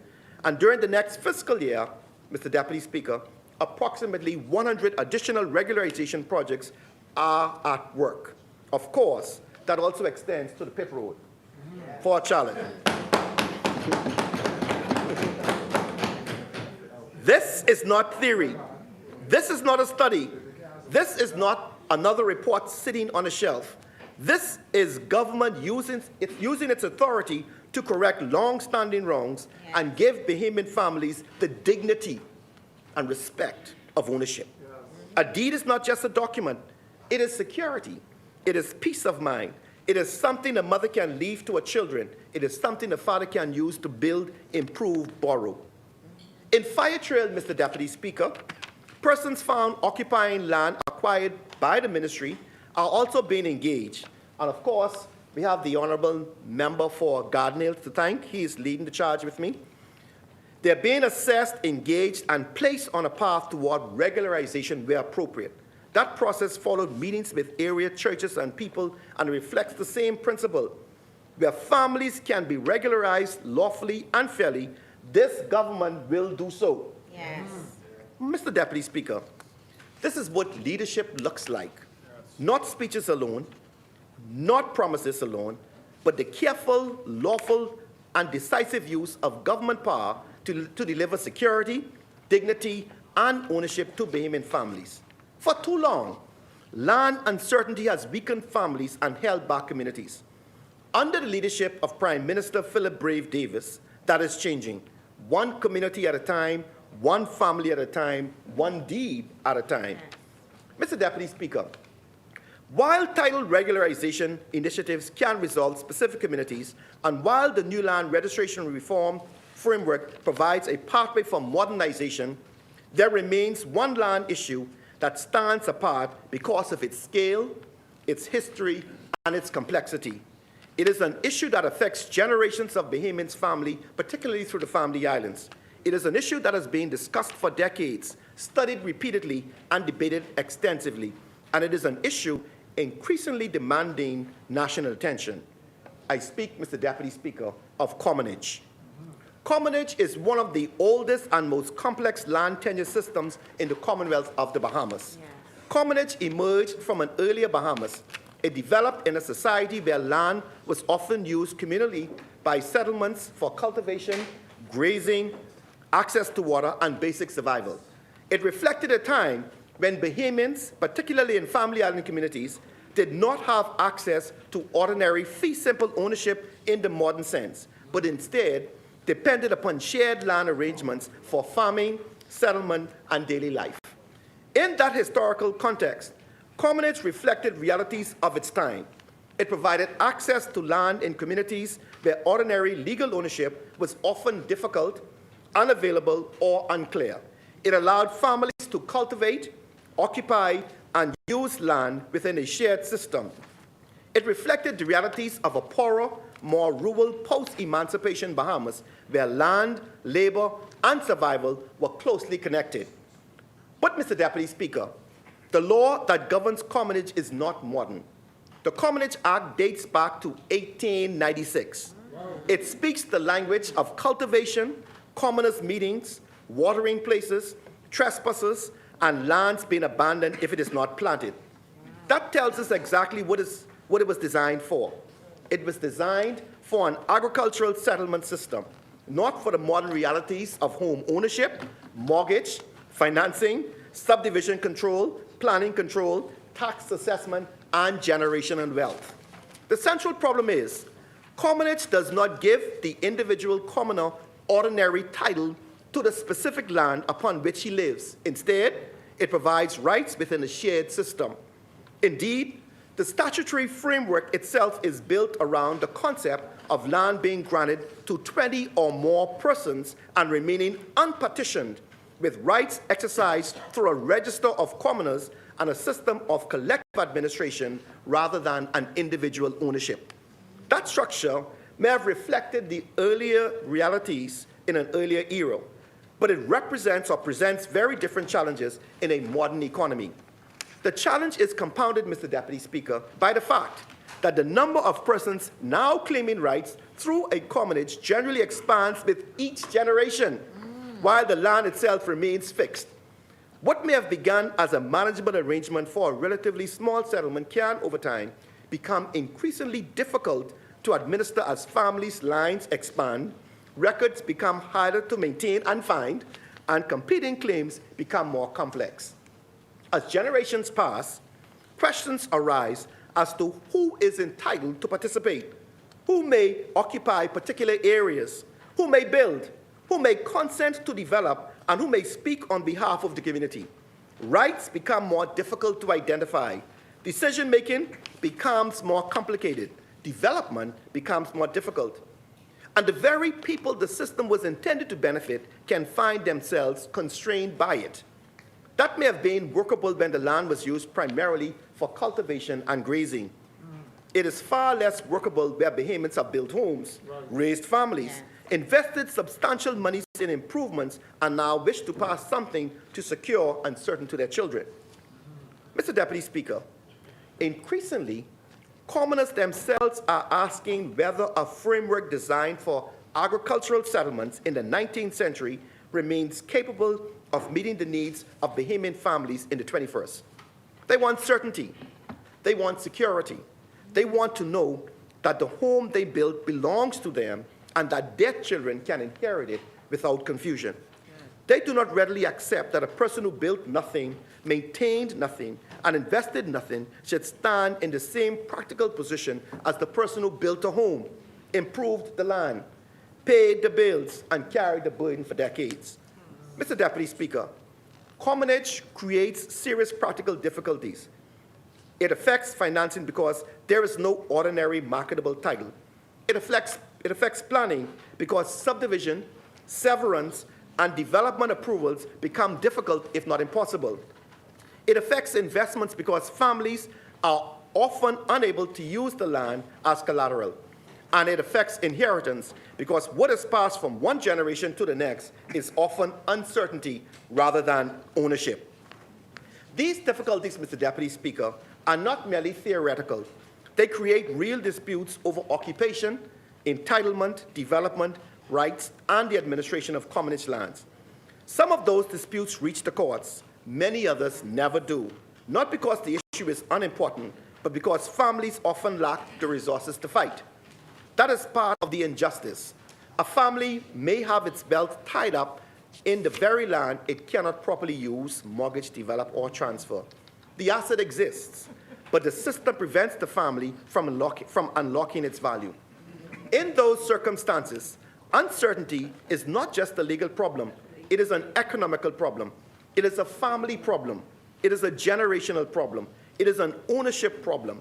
Families may occupy land for generations, yet remain unable fully to realize the security, certainty, and economic opportunity that ownership should indeed provide. Mr. Deputy Speaker, this is not a small technical issue. A 2003 paper prepared by the government of the Bahamas by Peter Rabley and Tex Tinquest, the then director of the Department of Lands and Surveys, identified commonage and generational land as major land tenure issues in the Bahamas. That paper noted that land tenure in the Bahamas is dominated by commonage and generational land, further complicated by parallel title, and estimated that some 25% of all land was in dispute, principally because of the lack of clear documentation. Mr. Deputy Speaker, we must respect the history. We must respect the communities. We must respect legitimate rights, but we must also be honest. A system created for the realities of 1896 should not be allowed to frustrate the aspiration of Bahamian families in 2026. Many commoners are saying plainly that the present system no longer gives them what they need. They want title for the homes they have built. Yes. They want the ability to improve the property they occupy without certainty. They want to access financing. They want roads, water, electricity, and proper infrastructure. They want their communities to grow in an orderly way, and they want to leave something clear, secure, and valuable for their children. Those ambitions are not unreasonable. They are natural inspirations of any family and any community that wishes to move forward.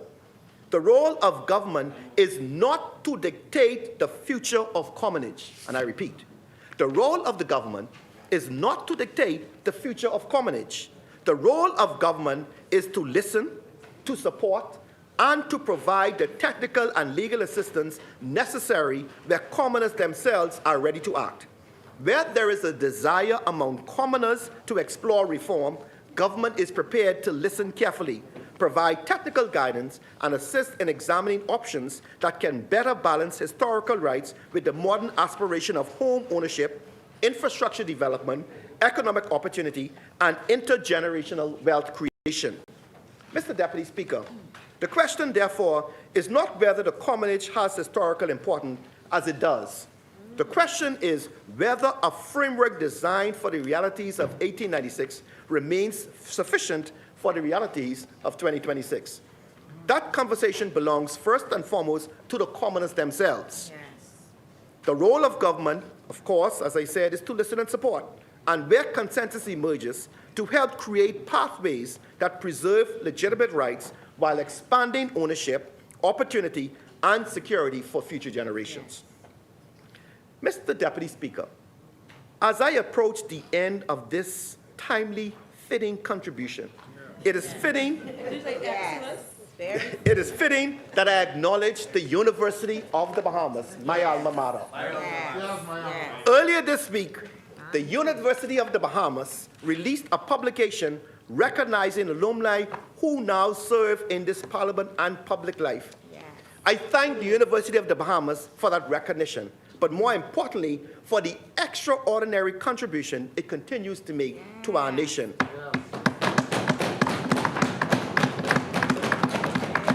Mr. Deputy Speaker, the publication revealed a remarkable fact.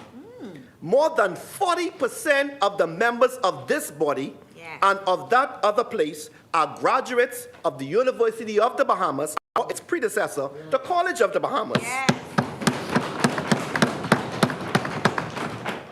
I do not believe, Mr. Deputy Speaker, that there's been another period in our modern history when a single Bahamian institution has contributed so significantly to the leadership of this nation. No other institution can make that claim. That's right. It is a testament of the vision to those who built and led the institution, including pioneers such as Dr. Kevin Bethel, Portia Smith, Arlene Albury, Dr. Pandora Johnson, and to the generation of educators who believed that Bahamian talent deserved opportunity in this Bahamas. Mr. Deputy Speaker, I also fondly remember and honor the memories of the many donors who gave unselfishly to the University of the Bahamas, some of whom are still alive and others are deceased. Those who are still alive include Mr. Lowell Mortimer, Sir Franklin Wilson and Lady Wilson, and one particularly who's dear to me who is deceased is Harry Seymour, whom I knew personally. And UB's library stands as a permanent testament of his generosity. As someone whose life was shaped in part by that institution, I am reminded of a simple truth. When we invest in Bahamians, Bahamians rise. That is why we do this work. So, Mr. Deputy Speaker, I return to where I began. This is the Lord's doing. It is marvelous in our eyes. Those words are fitting because when we look at where this country stood in 2021 and where it stands today, we must acknowledge that something meaningful and extraordinary has happened in the Bahamas since the PLP took the reins.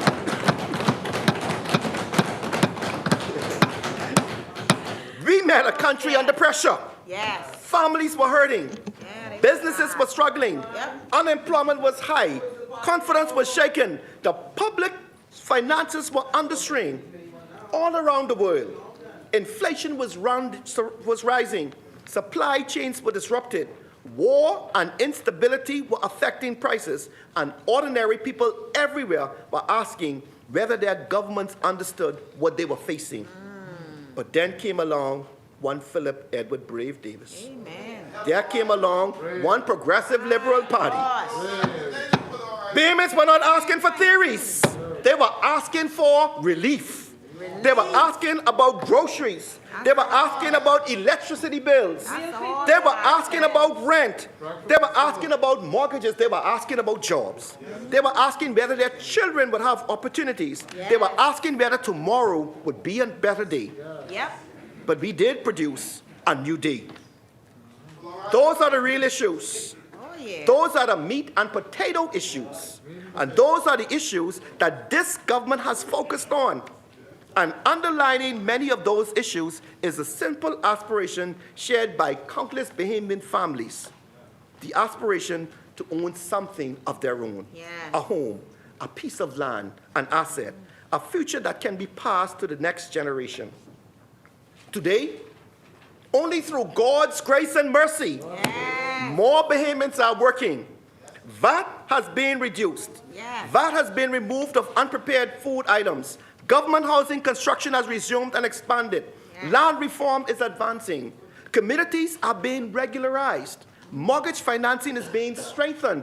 Energy reform is here. The clinics is here. We have a surplus in our budget, and tourism will take off with our first female Minister of Tourism. Oh, yes. Oh, yes. Engliston. Play with her. Mr. Deputy Speaker, that balanced budget that I spoke of earlier is not just a number on a page. It means that the country is being managed with discipline. Yes. It means that while we are providing relief, building homes, supporting families, and investing in communities, we are also putting the nation's finances in order. That is serious government. That is responsible government. That is effective leadership. And in uncertain time, leadership matters. When the world is unstable, leadership matters. When prices are high, leadership matters. When families are under pressure, leadership matters. When the future feels uncertain, leadership matters. Thank God, Mr. Deputy Speaker, we have a brave leader at the helm. We have a Prime Minister who understands the struggles of ordinary Bahamians. We have a Prime Minister who believes in ownership, opportunity, and dignity. We have a Prime Minister who has led us out of the wilderness through difficult times. Safe with brave! Mr. Deputy Speaker.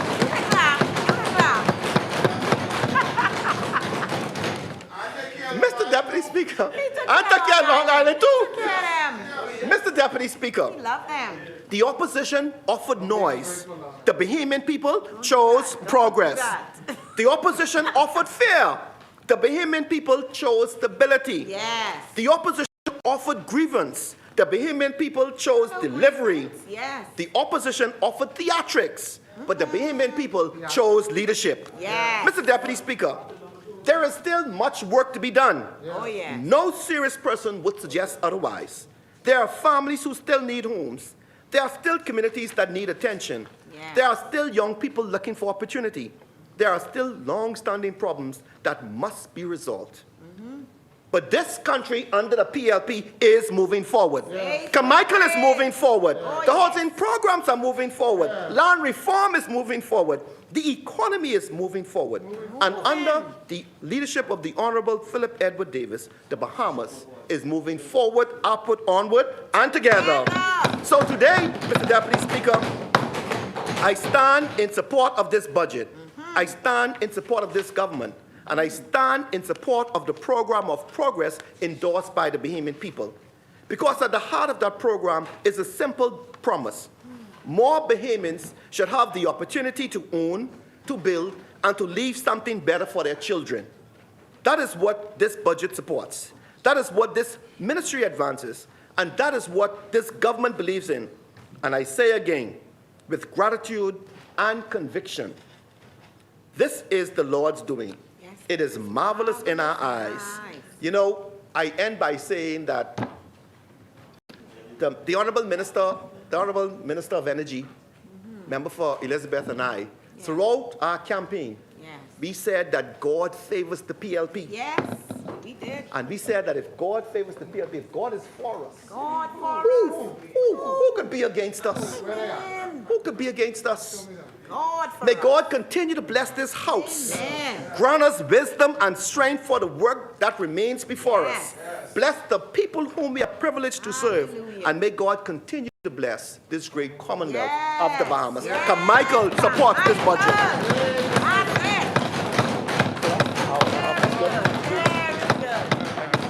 Very good.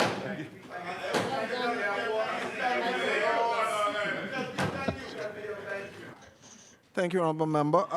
The Chair recognizes the Honourable Member for Long Island. Just in case it's asked, I stand taking advantage of Rule 3114.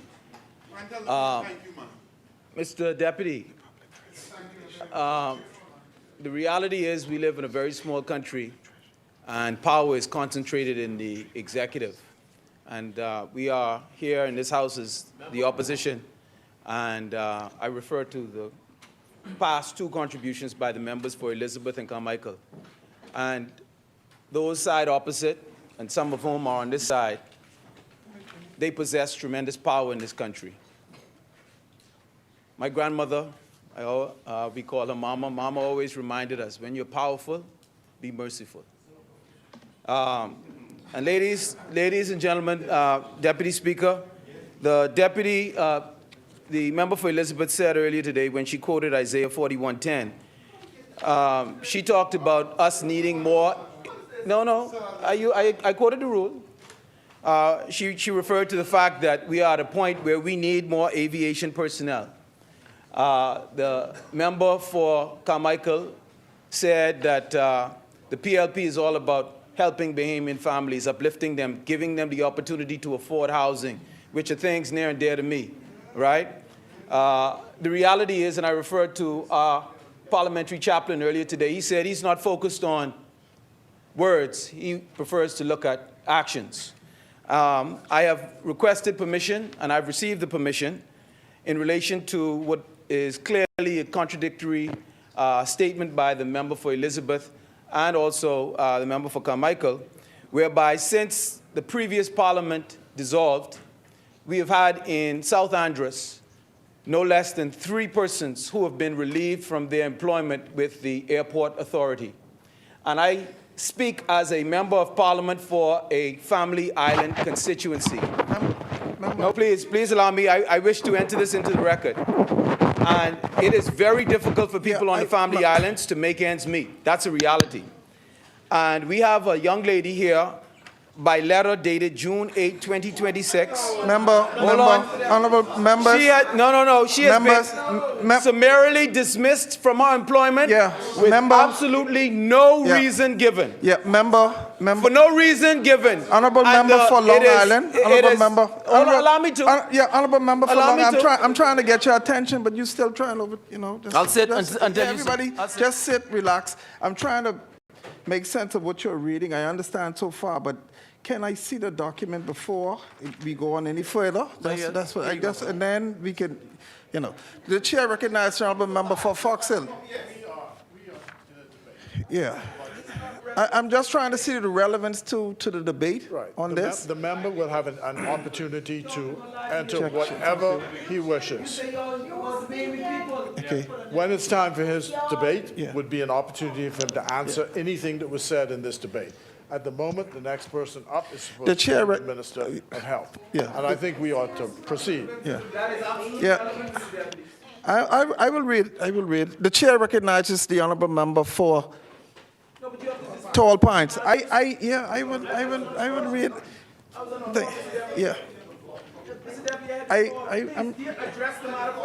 I just did. I'm going to read it, and I will.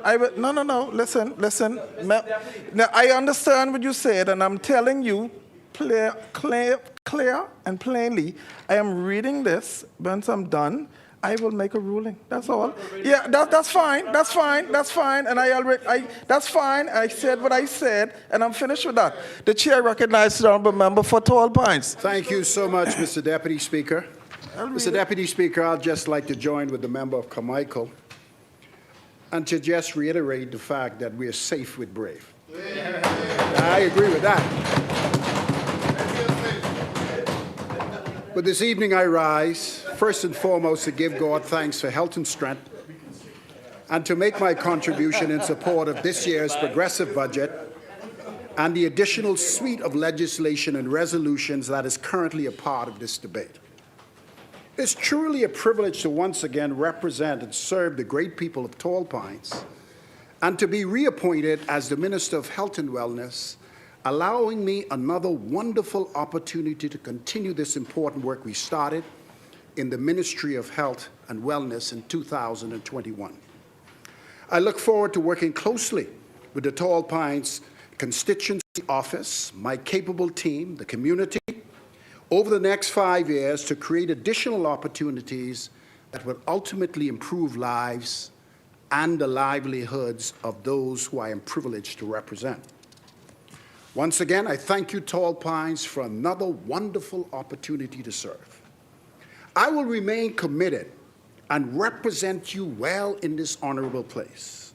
Finally, with your leave, Mr. Deputy, I wish to congratulate you and Madam Speaker and each member of this honorable House on your victory at the polls.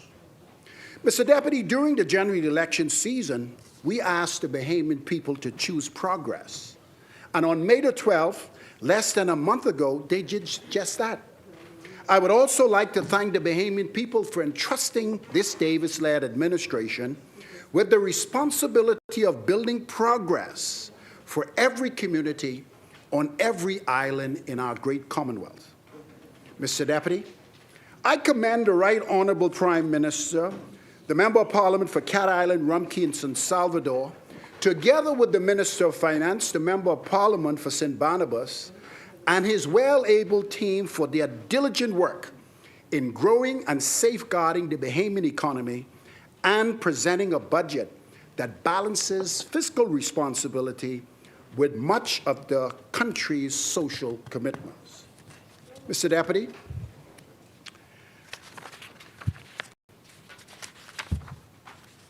I worked closely with the member for St. Barnabas over the last 20-plus years, through good times and bad times.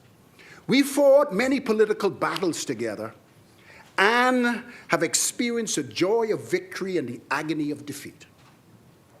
But through it all, the member of St. Barnabas has always demonstrated sound judgment, political courage, and he is a competent minister, a great son of the soil who I completely respect and honor. He's a family man with great integrity. And despite what has transpired in this honorable house yesterday, I salute him. Yes. I stand with him. Yes. And we continue to support him.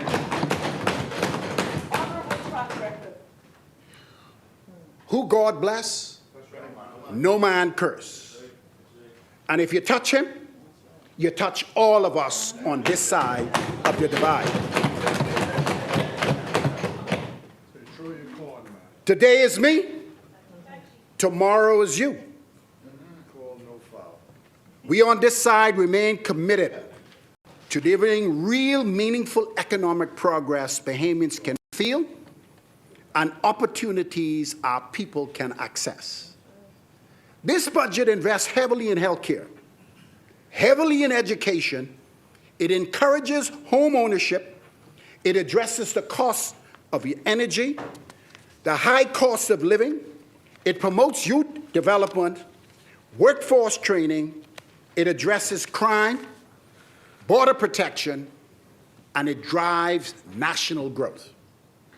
Mr. Deputy Speaker, my contribution and the contribution you will hear from the Minister of State for Health and Wellness, the member from James, is guided by a simple theme. From seed planted to a garden in full bloom that will be nurtured and bring forth fruit in due season. As the good member for Centerville who spoke this morning and the Minister of Agriculture, and indeed any farmer or gardener will appreciate, growth does not begin with what is visible above the ground. Growth begins with preparation, cultivation, careful attention to what lies beneath the soil. On coming to office in 2021 as Minister of Health and Wellness, I met a healthcare landscape that was devoid of proper care. It was deteriorating for many reasons, but mainly as a direct result of unintentional neglect. The public healthcare infrastructure was crumbling, manpower resources were scarce, root systems were broken, no new seeds were planted, and the water containers were dry. The truth of the matter is, healthcare was abandoned by the last FM administration, and the gaps that were present in the healthcare system before COVID-19 pandemic became gaping holes, leaving the country healthcare system in crisis. Yes, that is what we found. And today, as I stand here named as the second consecutive minister for the Ministry of Health and Wellness, the chair recognizes the honourable member for Long Island. I just want to take particular issue with the member for Tall Pines stating that under the former administration led by former Prime Minister Hubert Minnis, that the FNM abandoned healthcare in this country. I just want to say they are fortunate that they did not have to deal with such a gargantuan healthcare issue like the coronavirus pandemic, which crippled countries around the world. The reality is this. Under tremendous pressure, under tremendous pressure, excuse me, it is a point of order. You said that the FNM abandoned healthcare. That is absolutely untrue. Okay, now, point taken. Well, say it's your opinion, but it's not fact. Yeah. It's not fact. Okay. Thank you, Honorable Member. They abandoned healthcare. They abandoned healthcare, in my opinion. Hold on. They abandoned healthcare, in my opinion, and I stand by that based on what I found. During the first term of this Davis-led administration, we did not look at what was broken. We didn't focus on the unworked soil. Threw our hands up in the air. No.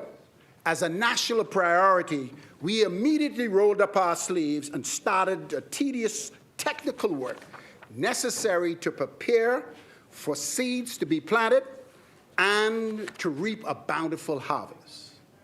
I truly believe the Bahamian people saw the progress we made and decided to give this administration a second consecutive term in office to finish the good work we started. As the reappointed Minister of Health and Wellness, I renew my commitment and pledge to once again work hard, exercise good judgment, listen to sound advice, and to build on the foundational work started 4 years ago to elevate the quality of healthcare services throughout this country. Over the last 4 years, much of the work was done beneath the surface and not always visible to the public eye. But it was necessary, and despite the headwinds we encountered, roots were reestablished. Additional ground was prepared. Systems had to be strengthened. Laws had to be drafted and passed. Facilities had to be built, repaired, expanded, and modernized. People had to be trained, and new pathways had to be opened up for the Bahamian people. Real hard work. Not talk, not trying to patch broken systems. Yes, real hard work, and not wishful thinking. Now, as we move into second term in office, more seeds will sprout. The bloom will take place and ultimately bear good fruit. And just as every farmer knows, once the seed is planted, there's a germination phase before the plant breaks ground and the real growth begins. Mr. Deputy, the seeds of healthcare reform have been planted. The root system have been built. And now we must continue nurturing the plant so it can grow and produce lasting benefits for the Bahamian people now and for generations to come. Mr. Deputy, in the 2026-2027 budget under Head 60 comes the Ministry of Health and Wellness, which provides public health, policy direction, oversight, and planning for our healthcare system. The Public Hospitals Authority, which manages the country's public hospitals, and the National Health Insurance Authority is responsible for managing NHI programs. Under Head 66, the Department of Public Health is the primary agency responsible for protecting health and wellness through preventative and community-based healthcare service delivery. Each agency in my ministry plays a different role, performs essential functions, but all serve the Bahamian people well. That is why investments in healthcare must be strengthened at every level and at every service, from prevention to community clinics to specialists, and to tertiary healthcare services across the archipelago. Over the last 4 years, we invested heavily into this strategy and seen many major healthcare breakthroughs. But I will be the first to admit that the struggle is real, and many challenges still exist in the entire healthcare system that need focused attention, particularly at our public hospitals. That is why next month, my ministry will launch an independent health task force whose mandate will be to look closely at our public hospital operations and service delivery systems. Critical assessments will be made inclusive of budgetary allocations for both the Rand Memorial Hospital and the Princess Margaret Hospital. The work of the task force will take place over a period of no more than 12 weeks and it will involve consultation of healthcare professionals at all levels. Finally, the people of this country, and by extension patients who use our public hospitals, will have the say on the way forward. Let me assure the general public that we have heard both the complaints and praises of patients who use our public hospitals, inclusive of our accident emergency departments in Freeport and Nassau. But despite our efforts over the last 4 years, there's always room for improvement, particularly with the long waiting time, staff shortages, the quality of services and protocols sometimes seeming to be counterproductive. The task force finding will be cross-referenced with prior recommendations made by management to our doctors, our clinical staff, and our administrative teams. The task force critical analysis and recommendation will be compiled by a secretariat of the task force in a comprehensive report that will be laid in this honorable House. Immediately following the release of this report, the implementation of recommendations will begin. Mr. Deputy, to understand our future, we must learn about our past. And I'm very appreciative for the member of Carmichael who took us through the journey for the last 4.5 years, the victory on May the 12th, less than a month ago, and the way forward for our great organization, the Progressive Liberal Party. We took office in 2021. The initial assessment of our healthcare system highlighted many red flags, but 3 stood most in my attention, and they are the aging infrastructure of our hospitals, manpower shortages, and funding shortages. We sat with the Ministry of Finance to address the massive COVID-19 debt left behind by the former F&M administration, and immediately began the process of upgrading our infrastructure, expanding services, training, recruiting healthcare workers, improving legislation, the process of digital transformation for efficiency, and the need for cost savings. That is why, during our last term in office, we were able to renovate some 52 clinics in Nassau and the Family Islands, start the construction of 6 new polyclinics in Eleuthera, Mangrove Key, Blue Hill Road, Stevenson, Cat Island, United Estates and Salvador, and Rum Key. We expanded hospital and emergency care operations and finally completed the state-of-the-art accident emergency department at the Princess Margaret Hospital. Good news for Grand Bahama.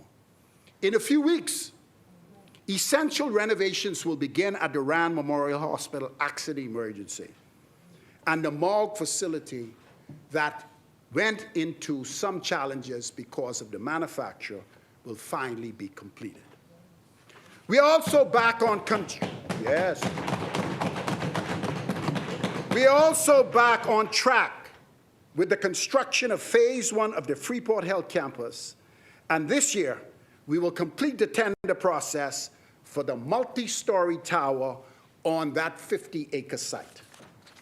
Now that the land is prepared here in New Providence, construction will begin shortly on the design-built state-of-the-art hospital in Nassau, funded by the Chinese Exim Bank. Mr. Deputy, we finally concluded the purchase of the 46-bed Harborside Hospital by way of a CIBC loan a few weeks ago, and a few days, the Public Hospitals Authority will take full possession of that modern facility, and the remedial renovations will start immediately. This new Harborside Hospital will be a crucial facility in providing supportive care for the Princess Margaret Hospital as we start the renovations of the new dialysis unit, the operating theaters, the complete renovation of the Princess Margaret Hospital kitchen, and the installation of new dialysis machines that will definitely take us into the 21st century. Strong focus would also be placed on workforce recruitment and allied healthcare training by way of the new PHA Academy. We will partner with other public and private tertiary healthcare universities and colleges, and those courses will be completely funded by my ministry, and the recruitment exercises for healthcare professionals abroad will continue to improve our manpower gaps currently existing in the system. As part of our move to upgrade and modernize our healthcare delivery systems, it is important that outdated laws be modernized. Legislative reform was paramount, and over the course of the past 4 years, we passed and enacted 8 new pieces of healthcare legislation.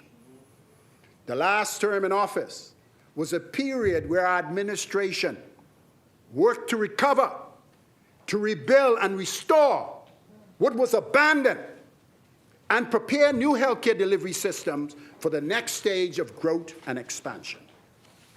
Mr. Deputy Speaker, beside being good stewards of our public purse, my ministry will continue to set direction, coordinate reform, strengthen policy, and make sure that the public healthcare system remains focused on people-centered integrated healthcare models that will not leave the family islands behind. On coming to office in 2021, I never forgot when I went to Cat Island, Honorable Prime Minister, and I looked at the new clinic we opened a couple months ago.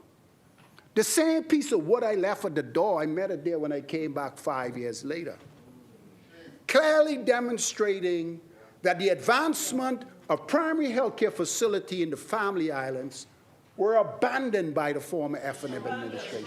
Completely abandoned. And the people of the family islands made it very clear because they voted PLP. The Prime Minister reminded me of what happened in San Salvador and Rum Cay. My God. Nothing. And that's facts. Member for Long Island, nothing.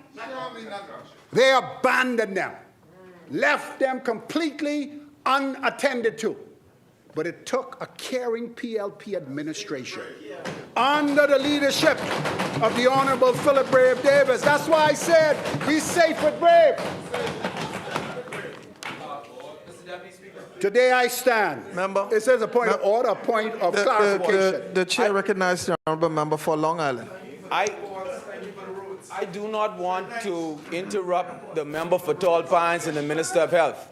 No, but when you say it like that, sir, with the greatest respect, in my constituency right now, we have a morgue in Deadman's Key, Long Island, that is inoperable because you, as Minister of Health, the past 4+ years, refused to act, sir. No. If you're going to go and play that game, respectfully, you cannot say that we failed the people and you right now are failing the people.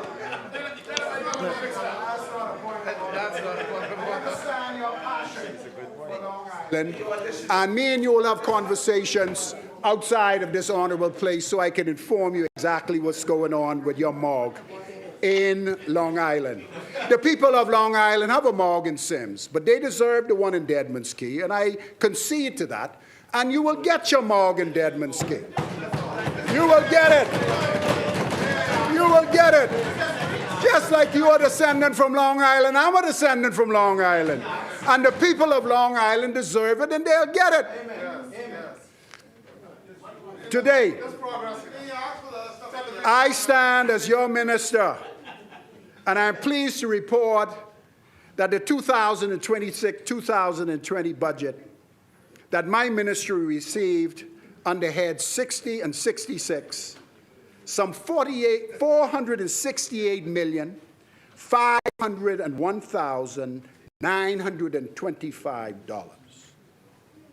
just shy of $500 million.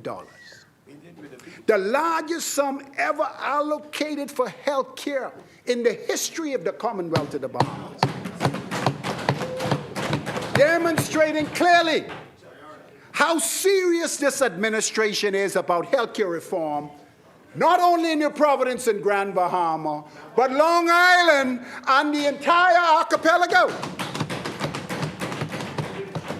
Head 60, the Public Hospitals Authority received $286,055,825, an increase of some $38.2 million over the last fiscal year. The Public Hospitals Authority stands at the front line of tertiary and acute health care services. The authority manages all public hospitals, the Grand Bahama Health Services, and is mandated to improve operation, service delivery, efficiency, and patient experiences at these facilities. The budget allocation for the National Health Insurance Authority is $72.2 million, representing an increase of some $24.5 million over the last amount allocated for that area. Mr. Deputy, the National Health Authority remains a major part of the national effort to make access to care more practical and more equitable for every Bahamian, irrespective of where they live. The direction of reform, yeah, we safe with brave. The direction of reform includes strengthening NHI prescription drug fund, improving access to pathways, expanding NHI coverage, meeting our community doctors and nurses wherever they are, to ensure that supplies arrive at our clinics in a timely fashion, while supporting the broader effort to make healthcare more affordable and available to Bahamian people wherever they are. Mr. Deputy Speaker, I will be the first to admit that our last term in office we experienced some delays in payment to some NHI providers, one who I met early this morning in the food store. These delays were due to a number of reasons that I would not go into in this budget debate, but I'm pleased to report to her and other providers across the country, after close collaboration with the Ministry of Finance, additional funding for NHI was allocated in this year's budget to mitigate the vexing challenge and to compensate for the natural growth of the program and to ensure that we are able to bring on additional public health care facilities as well as public and private sector providers. Under Head 66, the Department of Public Health, which manages our clinics in New Providence and the Family Islands, we were allocated some $68,272,100, another increase of over $7,641,222 in this fiscal year. Again, I want to thank our Prime Minister and the Ministry of Finance for hearing our cry, working closely with my team by giving the department the additional funds necessary to manage new clinics that were recently brought on stream and allow us to make the necessary adjustment to expand dental services throughout the Family Islands. Mr. Deputy, my ministry's catastrophic health service line, and the member of Freetown said something that touched a button when you made your contribution. You spoke about your members or your team or your constituents in Freetown having to do cookouts to find resources to address complicated, life-saving, and life-threatening procedures. I want you to listen to this catastrophic headline put together 4 years ago by this PLP administration to address the concerns that you currently have. My ministry catastrophic health service line that you will be able to tap in, and Long Island will be able to tap in for their constituency, has been a lifesaver for hundreds of patients suffering from cancer, cardiovascular diseases, orthopedic disabilities, and the list goes on and on. Due to the constant demand on this safety net program, it was $12 million. This caring PLP administration increased the line to $13,944,000 in order to allow more Bahamians to access life-saving and life-threatening healthcare procedures, including expensive chemotherapy and immunotherapy drugs essential for oncology treatment both at home and abroad. This innovative line has been seen as a godsend to many patients and their families across our country who, it were not for the government support network, would have succumbed to many of these serious illnesses. Yes. Mr. Deputy Speaker, previous budgets allowed my ministry to lay a solid foundation necessary for improving the entire public healthcare system. This budget allocations allows my ministry to advance to the next phase of healthcare reform and focus on improving consistency in the system, strengthening coordination, the implementation of important initiatives that will translate to improved healthcare experiences, better clinical outcomes, not only in Nassau and Freeport, but throughout the country.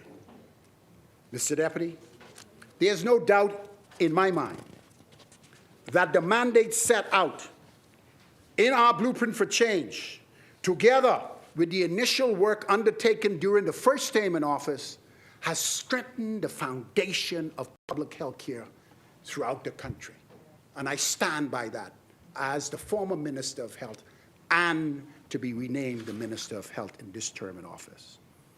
We have heard the popular phrase, never mind the noise in the market, Mr. Deputy, just watch the price of the fish. I don't have to explain what this means to any Bahamian, but for sake of clarity, I will emphasize that we on this side must not be distracted, nor become overwhelmed by the political utterances and attacks, the rumors, the arguments by the naysayers, those in here, out there, and on social media. Let us stay focused, as we did in the last term in office. We were focused, and the Bahamian people chose progress. Let us remain focused and not listen to the noise in the market. Healthcare, despite the many challenges that currently exist, was stabilized and was improved under the former Davis administration. And with this budget, the public healthcare system will experience additional growth expansion, and that is what I stand by. Mr. Deputy Speaker, to flourish a garden, we need good soil. We have to have open spaces, and we must have a proper support system. The same is true in healthcare. That is why my ministry, in this second term in office, we will complete all capital works projects that will strengthen the fiscal environment in which compassionate care can be delivered. Among these priorities will be the construction of the new Providence Hospital, the acceleration and completion of the Freeport Health Campus, the renovation of the PMH kitchen and operating theaters, the completion of the new dialysis unit, and repair of the legacy ward at the Princess Margaret Hospital, the expansion of the eye ward and eye operating theater. We will purchase new mammogram machines for the Rand Memorial Hospital and the Princess Margaret Hospital, renovations of the newly acquired Harborside Hospital, inclusive of lab, diagnostic, and a brand new CT scan machine. These investments in healthcare will create modern environments where medical staff can work effectively and where patients can receive quality care with dignity and confidence by trained healthcare professionals. Mr. Deputy, one of the most important parts of any healthcare system is the people who sustain it. Hospitals, clinics, laboratories, pharmacies, public health offices, health programs function because trained professionals report to work on a daily basis and provide these essential services. That is why workforce strengthening remains a major priority of our administration, but particularly for my ministry. During this term in office, the ministry will proceed with the restructuring of our Human Resources Unit to improve personal management, address long-standing administrative matters affecting nurses, doctors, line staff, and allied healthcare professionals. We will also complete the new appointment and reclassification exercises currently ongoing at the Public Hospitals Authority and the Ministry of Health. There are simply too many delays in getting staff hired and in addressing long-standing HR issues that impede our ability to put critical staff in post. These delays and lack of immediate attention is destroying staff morale and putting people's lives on hold. Calibration and collaboration will continue with the Ministry of Public Service, with our union leaders to ensure we stay at the bargaining table to resolve HR issues in a timely fashion without service disruptions. Staff must be matched with responsibilities that reflect their training, their experience, and the needs that currently exist in our healthcare system.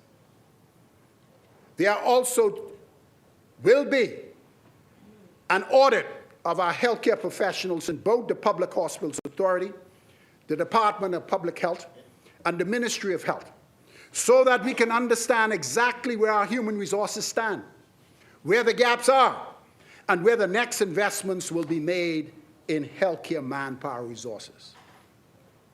This work must go hand in hand with union negotiations, because a strong healthcare system depends on fair, structured, and respected labor relations. Additionally, the establishment of a new legal unit at the ministry is also a part of our technique to strengthen delivery systems. Health management is now becoming very complex. It requires legislation, attentions to compliance, governance, policy interpretation, and timely legal support. Mr. Deputy, a modern healthcare system must be supported by a modern legislative framework governed by rules that help keep us on the straight and narrow and moving in the right direction. During our first term in office, significant legislation reform advanced across several areas of nursing, pharmacy, mental health, dentistry, and other regulated healthcare professionals. This legislative work is critical. It provides the framework within which care is delivered in a compassionate way, ensuring standards are accountable and protection of both patient and healthcare provider. It also supports the evolution of the healthcare system into a more structured and responsive system that is able to provide services for everyone in the country. This year's budget will help my ministry continue to bring into force the following laws: the Mental Health Act 2022, the Nurses and Midwives Act 2022, the Cannabis Act 2024, the Dental Professionals Act 2025, the Health Promotion and Wellness Act 2025, the Longevity and Regenerative Therapies Act 2024, NHI Drug Prescription Fund Act 2025, the Pharmacy Amendment Act 2025, and the new NHI Act 2025. It also includes the laying in this honorable House at the appropriate time the following pieces of legislation: the Patient Rights Bill, the Elderly Abandonment Bill, the Human Tissue Transplant Bill, the Bahamas Medical Products Bill, the Funeral Services Industry Bill.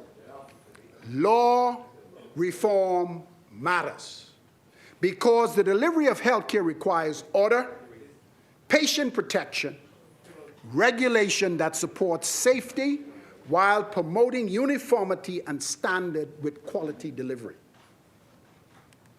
Once again, the member from St. James has already wrapped his hand around this critical area and is working closely with the office of our CMO and our planning unit to complete this important agenda. And while on my feet, I welcome you, St. James, to this honorable house and to the Ministry of Health and Wellness, where the work never ends.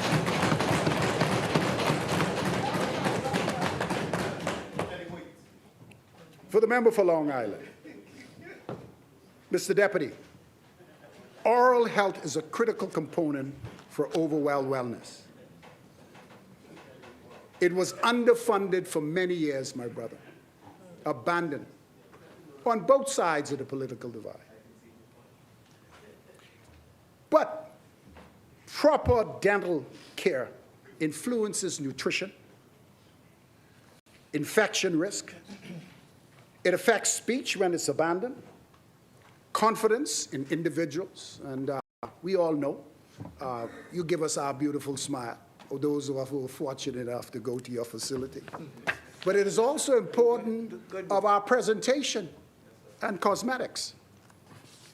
During the previous term in office, my ministry undertook efforts to modernize dental health services through legislation and the passing of the new dental health bill, which is enacted and completely into force.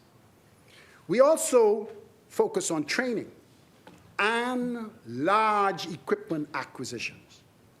The next phase includes the establishment of the dental internship program, the reestablishment of the dental technical services, the completion of dental suites at St. Anne's Town, South Beach Health Center, Elizabeth Estate Clinic, Stephen Gillett Primary School, and bringing to stream dental services at the new Coconut Grove Advanced Healthcare Facility on completion.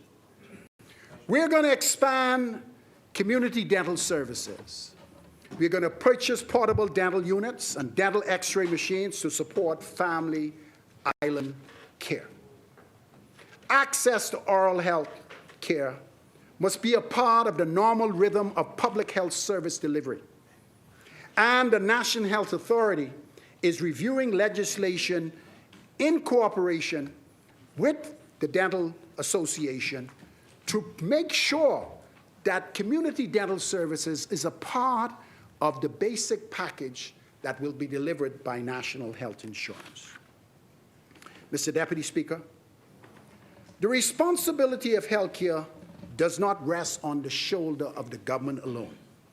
It's a partnership. Government provides policy, funding, infrastructure, and systems. Healthcare workers provide skill, provide services, and compassionate care. The community provides participation, prevention, as well as responsibility. When we share in the work of these elements, the system becomes stronger, and health and wellness clinical outcomes become better. As a people, we must never forget that we must take full responsibility for our own health. It's important to understand that. My mother, God rest her soul, used to always tell me, Michael, an ounce of prevention is better than a pound of cure. So I encourage everyone to the sound of my voice. Guard your health. Protect your health. Invest in your health. Mr. Deputy, at the center of this work are our country healthcare professionals, doctors, nurses, emergency responders, laboratory technicians, pharmacists, support staff, administrators who continue to serve under demanding circumstances in their profession and dedication. Their work is the reason patients are cared for throughout this archipelago. Families are supported. Lives are saved in our public institutions every day. So today, as I stand to my feet, I thank our healthcare professionals throughout this country, both in the public and private sector, for serving our people with patience, discipline, and executing compassion in the delivery of healthcare services. Sometimes the public sees the blossom before they see the labor that is required to make it happen. But the countries know that your service is part of the reason our healthcare system continues to grow. The challenges are addressed. On behalf of all of us on this side, and I assume the next side, we say thank you for going beyond the call of duty and executing these wonderful gifts of love. Mr. Deputy, before I take my seat, because I promised that I would not be long, there's a lot to say. I could go on for 2 hours addressing each system that exists. I would like to take this opportunity to salute a great Bahamian hero in the person of Dr. Mercelin Dalregis.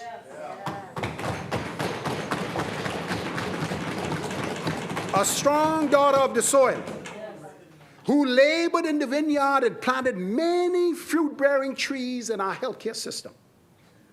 Today we celebrate the life of this great Bahamian woman for her national and global work in public health and for receiving the prestigious World Health Organization Lifetime Achievement Award. Wow. I'm proud of her. Mr. Deputy, the Bahamas healthcare system is better because of professionals like Dr. Dalregis. And doctor, if you're listening, on behalf of all of us in this noble profession, and those of us who are privileged to serve in this honorable house, to represent people, I say thank you for your contribution to healthcare and to the Bahamian people. Finally, Mr. Deputy, what we accomplished in our first term in office can be described as progress for purpose. What we intend to accomplish in our second term in office is to deliver more tangible changes in the lives of the Bahamian people that we are privileged to serve.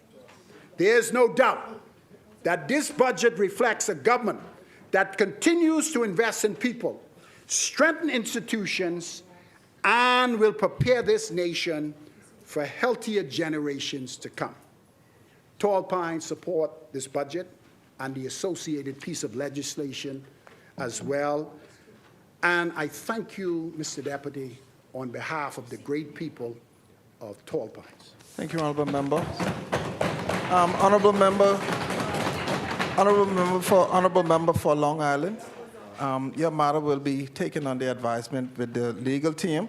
I would also like to recognize our legal team, Mr. Attorney Mark Roll and Attorney Ryan Williams, who are sitting in the back, and I'm sure you're going to earn your money these past in the next 2 weeks. The chair recognizes the honourable member for Pinewood. Thank you, Mr. Deputy. Mr. Deputy, I now move that the business of the House be suspended until 10 a.m. tomorrow, Thursday, 11th of June. Thank you, honourable members. It has been moved and seconded that the business of the House be suspended until tomorrow at 10. As many as are in favor will remain seated. Those opposed will stand. The motion is carried. The motion is carried. The business of the House stands suspended until tomorrow.